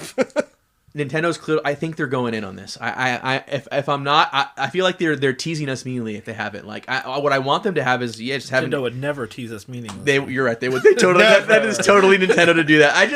It feels like they're going to do this, and I hope that after the deadline comes up, that these will be searchable and displayable. Like there's going to be an integrated app, like there is on other consoles, where we can look these up, right? And you clearly have a really fun and Nintendo way to have challenges and trophies built in on the Switch. Like, and it's so weird that they're time exclusive though. It is weird. It's almost like they're doing it like a Splatfest almost. Like it's a limited time event. I almost wonder if that's how they want to go about it. That it's going to be limited time events rather than it just being like dedicated to the whole console. Maybe that makes them more desirable even than trophies or achievements in some people's eyes, because they're like, they were limited time events and you had to get them then, and if you didn't, dude, think about it. They do that. Think about what they're doing for the icons. They're literally being displayed as cards, so they could be viewed as like literally a collection of cards you could have only got from this one era. Like it would event exclusive. I mean, I can just imagine how they could do it really cool too. Like if they have an integrated app. You open a binder of not Pokemon cards, basically, but you literally save them in a binder like that, and you're going through pages. Look at my binder. It would be really cool. I'm just saying. No, it's true. Can you imagine? Like, it'd be really cool to interact with that. I obviously agree. I mean, that's why when a game is closing down, a lot of times I will on PlayStation, I will go and make sure I get the platinum before it closes down, so that if I'm interested in the game at all, so that I can say that I got it. Nobody else can do it anymore. I did it. Yeah. It's one of the 12 people who has the High Guard Platinum. Amen, brother. Congrats to you. If there's only 12, that would be impressive. I wonder on September 2nd when it expires, will they be searchable, visible, findable? If they're not, then what's the point? It's like you said, it wouldn't surprise me too if Nintendo's like, well, I hope you had fun. Those are just gone now. Like, that wouldn't surprise me. It'd be disappointing. Yeah. It is interesting how the last couple of games they've had, though, have had some sort of, like, achievement tracking within the game. Like, Star Fox has a bunch of them Star Fox in the game. I wouldn't be surprised if that was the next challenge, like before Zelda comes out. Like, September, October, Star Fox challenge cards. Like, I hope so. Yeah. The game seems built for something like that. Absolutely. It has a built-in achievement system. So. Yeah. They need to disable the rewind feature though when you're going for those challenges, because otherwise, what's the point? You can always just rewind and cheese it. It's so easy. Yeah, that's true. That is true. They'll put unskippable cutscenes in there, so you can. No. You suck, Square. Every single time Starwolf starts talking, it's just a full-on cutscene. The other game I've been playing is a mobile game that I will never ever stop playing. Oh no! Oh no! It is the ultimate mobile game for me. Is it the Pokemon, It's Pokemon Champions. Oh boy! It's Pokemon. Don't roll your eyes. It's actually really It good. made me retch, and then I was like, oh yeah, Pokemon. That doesn't make Guys. me retch as much. It's dude. I don't know. They gave me exactly what I wanted. They gave me competitive Pokemon that's fast, easy, simple. It's not a cash grab. It's not pay to win. It's super. You know that scene on The Office where sorry, this made me think of this. At the end of season 3, when Ryan gets the job at corporate, and and Kelly says, "Ryan, what was that?" And he's like, "We're over." And that's what, I had a picture in my head of James getting Pokemon on his phone and turning back to Hannah being like, "We're done. I got all I need right here, baby." It just works, man. Like it's very bare bones and simple right now, and then they're gonna expand the Pokemon roster. I hope they add more arenas, because right now it's just one arena that you're playing the battles in over and over again. But man, what it's done to the community too, like how much interest it's sparked, like reading articles of people that have never played competitive now, just being like, what? How did I never know this existed? It's been like it's been very encouraging. It is like the most like open secret to Pokemon, I feel like, because without you actually showing me a little bit of it, I would have had zero idea that it even existed. To be fair, it is like it's the secret hard mode. It's like the depth in that's been built into Pokemon since the beginning that a lot of people didn't even know. Yeah, Pokemon has such a deep layer to it that people just see. They just play the base game, and that's fine too. Yeah. They just got to catch them all, and that's it. That's really what they're after. Yeah, I really have no complaints. Highly recommended. If you have any questions or you want help, I am here. He's here. I'm here. He will help you. I love it. I love the grind, and I love. It's just so easy to like test teams, and he wants more people so that he can pummel them into the ground too. I feel like no, actually, I would like it. It's not fun pummeling people. It's fun. It's fun to have a challenge. That's what's fun. It feels good to pummel. Ask anyone who's played a Pokemon game if they want difficulty. They don't know where to look. And a little bit of pummeling. a little bit of pummeling. Who has fun just plowing through the Elite Four easily? My Mewtwo. Yeah, I bet he does. Oh man. Anyways, yeah, I'm glad it's on mobile. It makes it very accessible. You can unfortunately only have it registered to like one device at a time, so you couldn't like switch between mobile, like your phone and your tablet. It'd have to be two different accounts. So I really hope they find a workaround for that. But it's that seems that's Nintendo. backwards. Isn't that on Switch also? It's Is on that Switch the too. same But you can have your same Nintendo account linked account on Switch and phone at the same time. I see. Two different mobile apps or mobile devices. You can't. You have to like log out of one and log into the other. So that's annoying. I gotcha. That's not a problem for me because I'm just using my phone. But yeah, you can go seamlessly between Switch and phone, no issues at all in the same account. Yeah. Yep. And didn't you say there was also a simulator portion of that as well, like some sort of battle sim elements, or no? I mean, the game itself is really a battle simulation. But I mean, you also fight against other people, though. Yeah. I mean, there isn't like a training practice mode. They kind of throw you in the deep end for sure. But I mean, it's just so easy now, right? Like if you see that your team has issues, if there's team building problems, you can, as soon as you lose a match, you go into the box, you pick your mons, you train them up. You there's literal slide meters now, drag and drop where you can move what would have taken literally months to do before, you can now do in seconds. It's so easy. It hasn't Interesting. taken months since DS though. Yeah, but it did take that long. Like absolutely. it was insane how what the Ask any old head Yeah. about EV training in the oh dude, it was in the DS era. a freaking nightmare. Hope you brought your calculator. Yeah, oh dude, it really was. Calculator and spreadsheets and Dude, stuff like that. Yeah, keeping track of that stuff and making sure you did it right. It was a workout. Yeah, dude. It's very rewarding though. Oh, absolutely. Nowadays, not so rewarding, but hey, it's still fun. But I mean, that's the thing. Like the most valuable commodity now is time, and we can play this so fast, so simply, and you can still feel like you have ownership over a team, and you know what I'm saying? Do you think that's going to, since there's already kind of a community forming around champions right now, do you think that that's going to detract from Wind and Waves when it comes out a little bit? Or Generally speaking, no, because it's still a pretty. I would assume the amount of people who only play Pokemon for the competitive aspect has to be a relatively small number. It is. compared It to is. the It's overall- still a niche community. I think what I meant by it is like, in terms of the competitive scene, do you think that will allow for Wind and Waves' like scene to actually grow? I if think- there's yeah, already yeah, a I think- Yeah, it will. I think what it is now is Champions is just the competitive scene, and then Pokemon on its own will be able to do whatever it wants. Yeah. sure. And maybe they'll draw some from the games, but the games kind of will be their own thing, and Champions will be competitive. Yeah. I don't know if they can ever really, considering that Scarlet and Violet have that already kind of built into it as like their multiplayer part. I don't see that not being a part of the next gen. Yeah, like I think Pokemon- there will still be battles. I wonder how much that I don't know. This probably won't be super fleshed out, but I would assume there'll be battles between friends on Wind and Waves. I just don't know if it'll be a different kind of battling or if it won't be as involved. I don't know. Like there'll still be a lot of reason to play Wind and Waves even if you have a competitive interest solely because to bring the Mons you catch from Wind and Waves into home and actually have ownership of those Mons and be able to take them in and out from Pokemon Home, you got to play Wind and Waves. Well, I also imagine too there's probably some mechanics that they still haven't really shown off with mechanics to the battle, because each one they do something a little bit different. So, yeah, like I mean, right now they're featuring Mega Evolution. That's the generational gimmick they're focused on right now. That's literally the competitive format they're about to play at Pokemon Worlds in San Francisco in a couple weeks. But yeah, and so that'll change, and it'll be interesting to see if they're able to interact between each other. And yeah, there'll always be a draw to play Champions because, like, I don't know, the rumors right now are that Wind and Waves is literally going to be the first 300 Pokemon brand new Pokedex. Jeez. That's like, but it makes sense, right? Like it's the longest Sure. we've waited for a brand new Pokemon entry, and they have to keep had the longest dev time. and they have to feed the Pokemon machine, which is trading cards and toys and games, and so like it makes sense that the next Pokemon game, which you've waited the longest for, would have the most Mons ever. 300 is a lot. 300 is a lot. What was the largest Pokedex?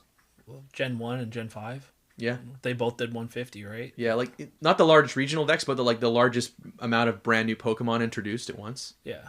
Gen 3 actually might take I the don't cake. think it was 150. Yeah, what was Gen 3? I don't know, but If we're So talking that- just Newmon decks. I think, So you right? get almost like 2 games worth of.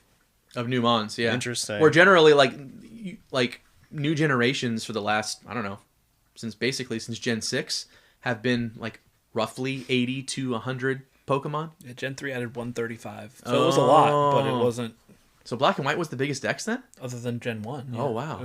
They both did 150. Black and White's goated, man. It's the GOAT. Anyways, yeah, it's Pokemon Champions is everything anyone that's part of the competitive community could have wanted, and I think it's opened a lot of eyes, and I hope that a lot more people dip their toes, and I think they will, because I mean, like Pokemon Go doesn't even have that good of a rating like on the mobile stores. Like this has a 4.9, like to have for even a Pokemon, for even especially for a Pokemon app available to anyone on iOS or Spotify to have that good a rating, that says something, dude. That says something. Sure, yeah. Especially for something that's so hard to play. Like it's deep. So, anyways, I'm done. That's enough Pokemon I could for go on today. forever on this, literally. James is starting his own podcast. I It's all. could go on forever. Gary, anything else you've been playing? Like I said, I've been super busy, so really. That's So all right. It's really been just going back through those 3, though. My eye is currently on trying to start up Fire Emblem, but I don't know if I'm gonna have time before Fortune's Weave shows up. So Yeah, that's a big task. yeah, so I do have Fortune's Weave already pre-ordered, so that's probably showing up this next. I think that's like next month. Yeah, August. I believe it's beginning of September. Oh, beginning of September. I have time. You have a Or maybe couple I extra don't. weeks. Did you get the special edition, or did you get just the standard? I just got the standard because the special edition was already sold out by the time I. Scalpers. Literally the Did same you get the day special I was edition? looking at I it. got it. I will for whatever the special edition of Xenoblade is next year, which you know is a guarantee. That's definitely happening. And then Hopefully. James is like, I'm gonna buy 3. Dude. I'll be lucky to buy one if it was anything like the last experience. Yeah. That was a That was a nightmare. nightmare. Oh my god. Well, I'll just talk about one more game. I talked about it a little bit earlier, but recently I finished Saros, which was a PS5 exclusive. It was by the developer Housemarque, who's most well known for. Before this was Returnal, but also they did Super Stardust HD. Resogun was a launch PS4 game. They're known for doing basically bullet hell type shooters. That's what Super Stardust was, and Resogun. There were different forms of it. Returnal would have been my pick for the PS5 exclusive, like best game. I think Returnal was fantastic. Ambiance was fantastic. It had like that sci-fi horror aspect to it. I guess I'm getting ahead of myself because I'm not talking about Returnal. Fantastic game though. But what Returnal was and what Saros is a third person It's like a third-person bullet hell, yeah. bullet hell / roguelite. So the whole point of it is you're trying to figure out. I mean, they drip feed you story in these games, so you don't know exactly what's going on, but you're trying to basically make it to the boss at the end of the first level. And in Returnal, that was really hard. The nice thing about Saros is they definitely toned the difficulty down. It feels a little bit more like a better entry point for this type of game. Oh, really? Because like you said, it's a bullet hell. So like when you're fighting enemies, they are shooting like big, just blobs of orbs and stuff that you have to dodge. And So it's kind of shmuppy then, in a way. it has a schmuppy vibe to it, for sure. I'd probably I don't like it love then. that word, but yeah. So, Schmuppy. Look it up, shmups. so if you're in a room and there's enemies there, you have to pay attention to each direction because it's third person. So you're dodging different enemies while also trying to kill them and move on to the next area. I'm really tired right now, so it's like trying to explain this is going to be a little hard, but generally speaking, what I really like about these games is it's once again that vibe of like getting both. It's that dance kind of feeling where, like I mentioned earlier, with Final Fantasy VII Remake or with Pragmata, where you have to learn the battle system and then get really good at dodging, and then it's a combination of learning the right weapons that just fit how your playstyle is, but also learning how to, like I said, dodge at the right time and then melee at the right time. Because you can, you dodge forward, you melee an enemy, and that might take them out, but then you have to dodge back again to avoid a bunch of fire coming at you. It's very fast paced. This genre is just by definition not for everybody because it's hard. That's the goal is to be hard. You're supposed to be dodging. You're supposed to be losing because it's a roguelite too. Each time you die, you come back with a little more experience and maybe a few more small upgrades or new items that might help this next play a little easier. Between the two games, I do think I like Returnal a little bit more for a few reasons. One, I like the overall atmosphere of the game more. Like I said, it's really heavy into the sci-fi horror. Saros also plays into the sci-fi aspect, but not to the same degree.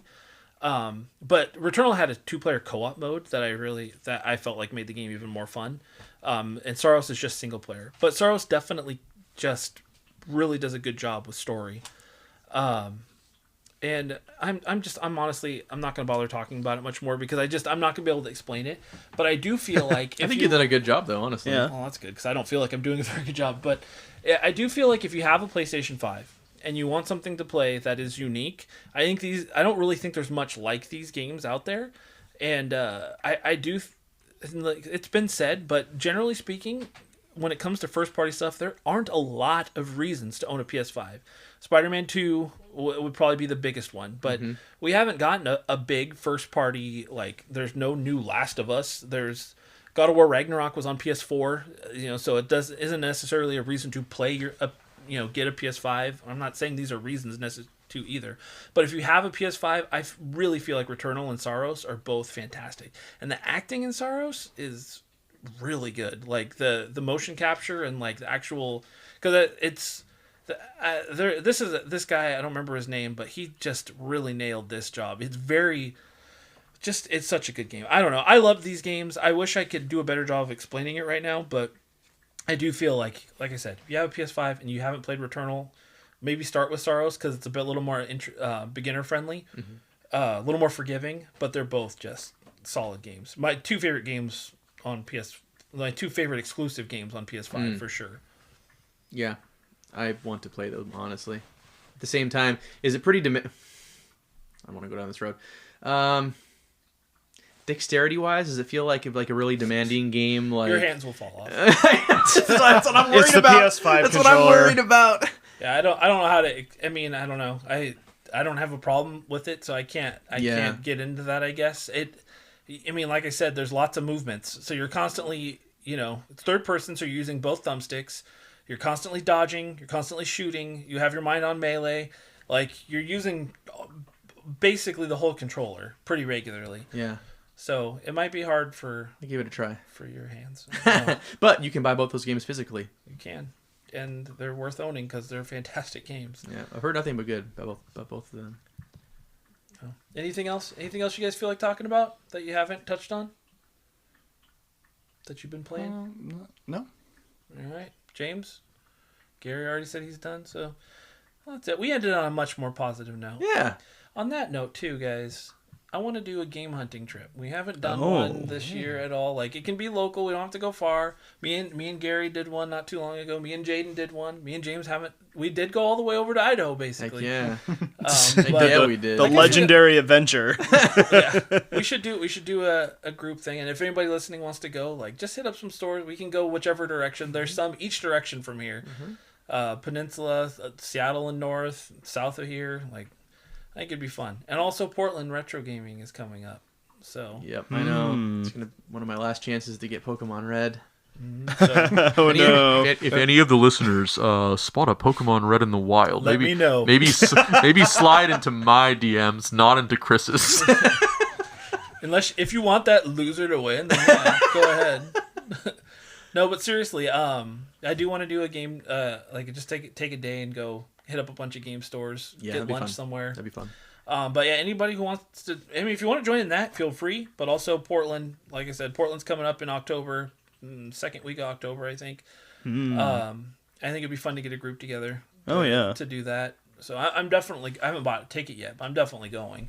I can't not go because I've wanted to make this my year of cons, and I've only gone to one. So, and it was small. So To be fair, there's a lot of smaller cons that are popping up nowadays, Yeah, especially honestly, in Washington. fine with small ones too. There was one this weekend, but I'm not able to go because I'm going to be in Spokane. So Yeah. That's how it be sometimes. Yeah. yep. All right. Well, anything else, guys? Before we close off, we're all yawning. We're all getting old. Play your video games. Buy physical. Yeah. Buy movies as well. Yes. VHS, DVD, Yep. Blu-ray. Buy it all all. of it. Get your favorite movies and TV shows. Own And, them. and don't let the haters get you down. We didn't talk about the haters, but don't let them get you down. What I mean by that is like don't become so stuck on all the negative stuff. Remember, this hobby is your hobby. You can control how you interact with it, and just remember what it's actually all about. Yep. Amen, Gary. It's supposed to be fun.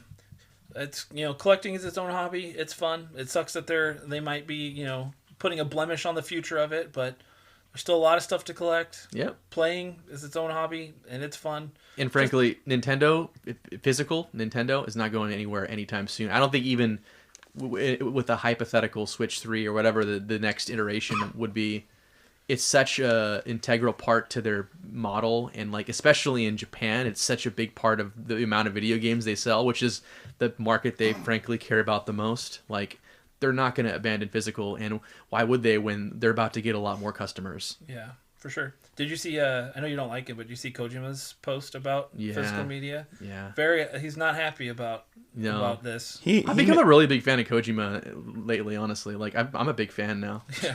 Not Jeff Keighley, but Kojima. I see what Jeff Keighley sees in Kojima. I get it, Jeff. I hate you, but I love Kojima. I get it. He's a likable guy. Yeah. Will he come on our show? Probably not.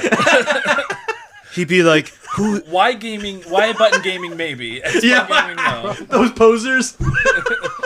I hate those guys." He'd be like, "Who is Chris Perry?"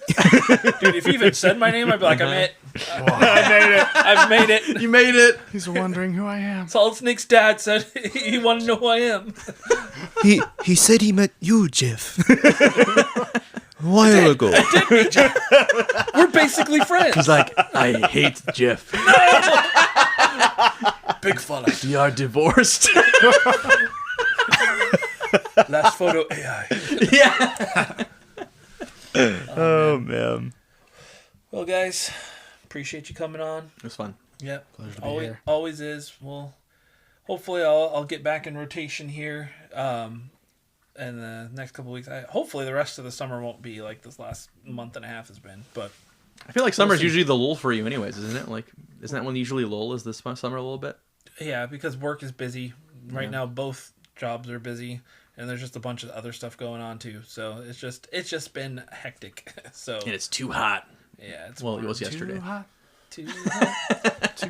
Yeah, but guys, I do appreciate you guys, and I appreciate everybody listening too. We appreciate you, Chris. Stop it. Mr. Stop X it. button. No, stop it. No, keep I going. appreciate all this appreciation. You told me to stop, so Keep going, Gary. Don't stop. When is episode 100? Like 8 episodes from now? Oh, I didn't even say what episode this was. Yeah, what episode is this? I don't know. Was this episode 100? No, it's just still. I want to say it's like 89 or 90. Okay. Like we're right in there because we did when you were on for episode 88. And you made a comment about that, Oh, yeah. so I want to say this is around 90-ish, but see. doesn't matter. I forgot the beginning, so I'll put it somewhere. We're drawing close, though. It is getting close to the episode 100 spectacular. oh boy. Oh man, mean, we'll show our growth chart. Yeah. Why is it much like a flat line? we could do one of those really annoying sitcom episodes where they just go over the funny scenes from all the episodes. I Remember when we did this? I hate those episodes in I know. sitcoms. They drive me crazy. Our musical episode. Those are the best sitcom episodes, right? Yeah, that's true. I like the parody episodes, or the really off the wall ones. Like, I don't know. Like the Pig Latin episode of Drew Carey. Mm-hmm. How in the world would we do a parody episode of a podcast, bro? We What do literally we- what do have we try- we literally have 4 strangers show up and record a podcast. And play somebody it's Chris, somebody's me, somebody's Jaiden, somebody's Gary. They just completely. They have to listen to like 10 episodes so they get a feel for us, and then they just recreate our personalities. That's all fine and dandy until the listeners like them more. and that is the origin story of X Button Y. Y Button Gaming. Y Button Gaming. X button. What? That's gonna be their tagline to destroy us. X Button Y. And they're done. Those guys literally did this for 5 years, and their listener base grew 0%. And they get Kojima on episode 1. We're just like, no. They did it better than me. X button Y. Sugoi desu. Subarashine. Oh man, good times. See, you can't get this at Y Button Gaming. They won't make fun of themselves like this. Oh man. All right, man. Well, it's been fun. I look forward to the future of gaming. You know what? Summer Game Fest proved that we have a lot to look forward to, even if things can be bleak sometimes. Man. Hey, dude, everyone's raving about Densha Attack right now. Let's go. Let's try it out. Let's do it. It does look good. It really does. So, have you played it, Jaiden? I played the demo. I'm not sure if it kind of scratched the itch for me at that moment. I'll probably get into it eventually. Nice. But yeah, definitely try out that demo. It's very crazy, early 2000s vibes. That's It's the vibe I'm hitting wonderful, with yeah. right now, so maybe I should give it a go soon. Hey, yeah.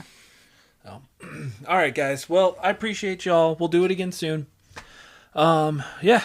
And if you haven't done so already, make sure you like, subscribe to the podcast and all that stuff. And please do remember to always press X to continue.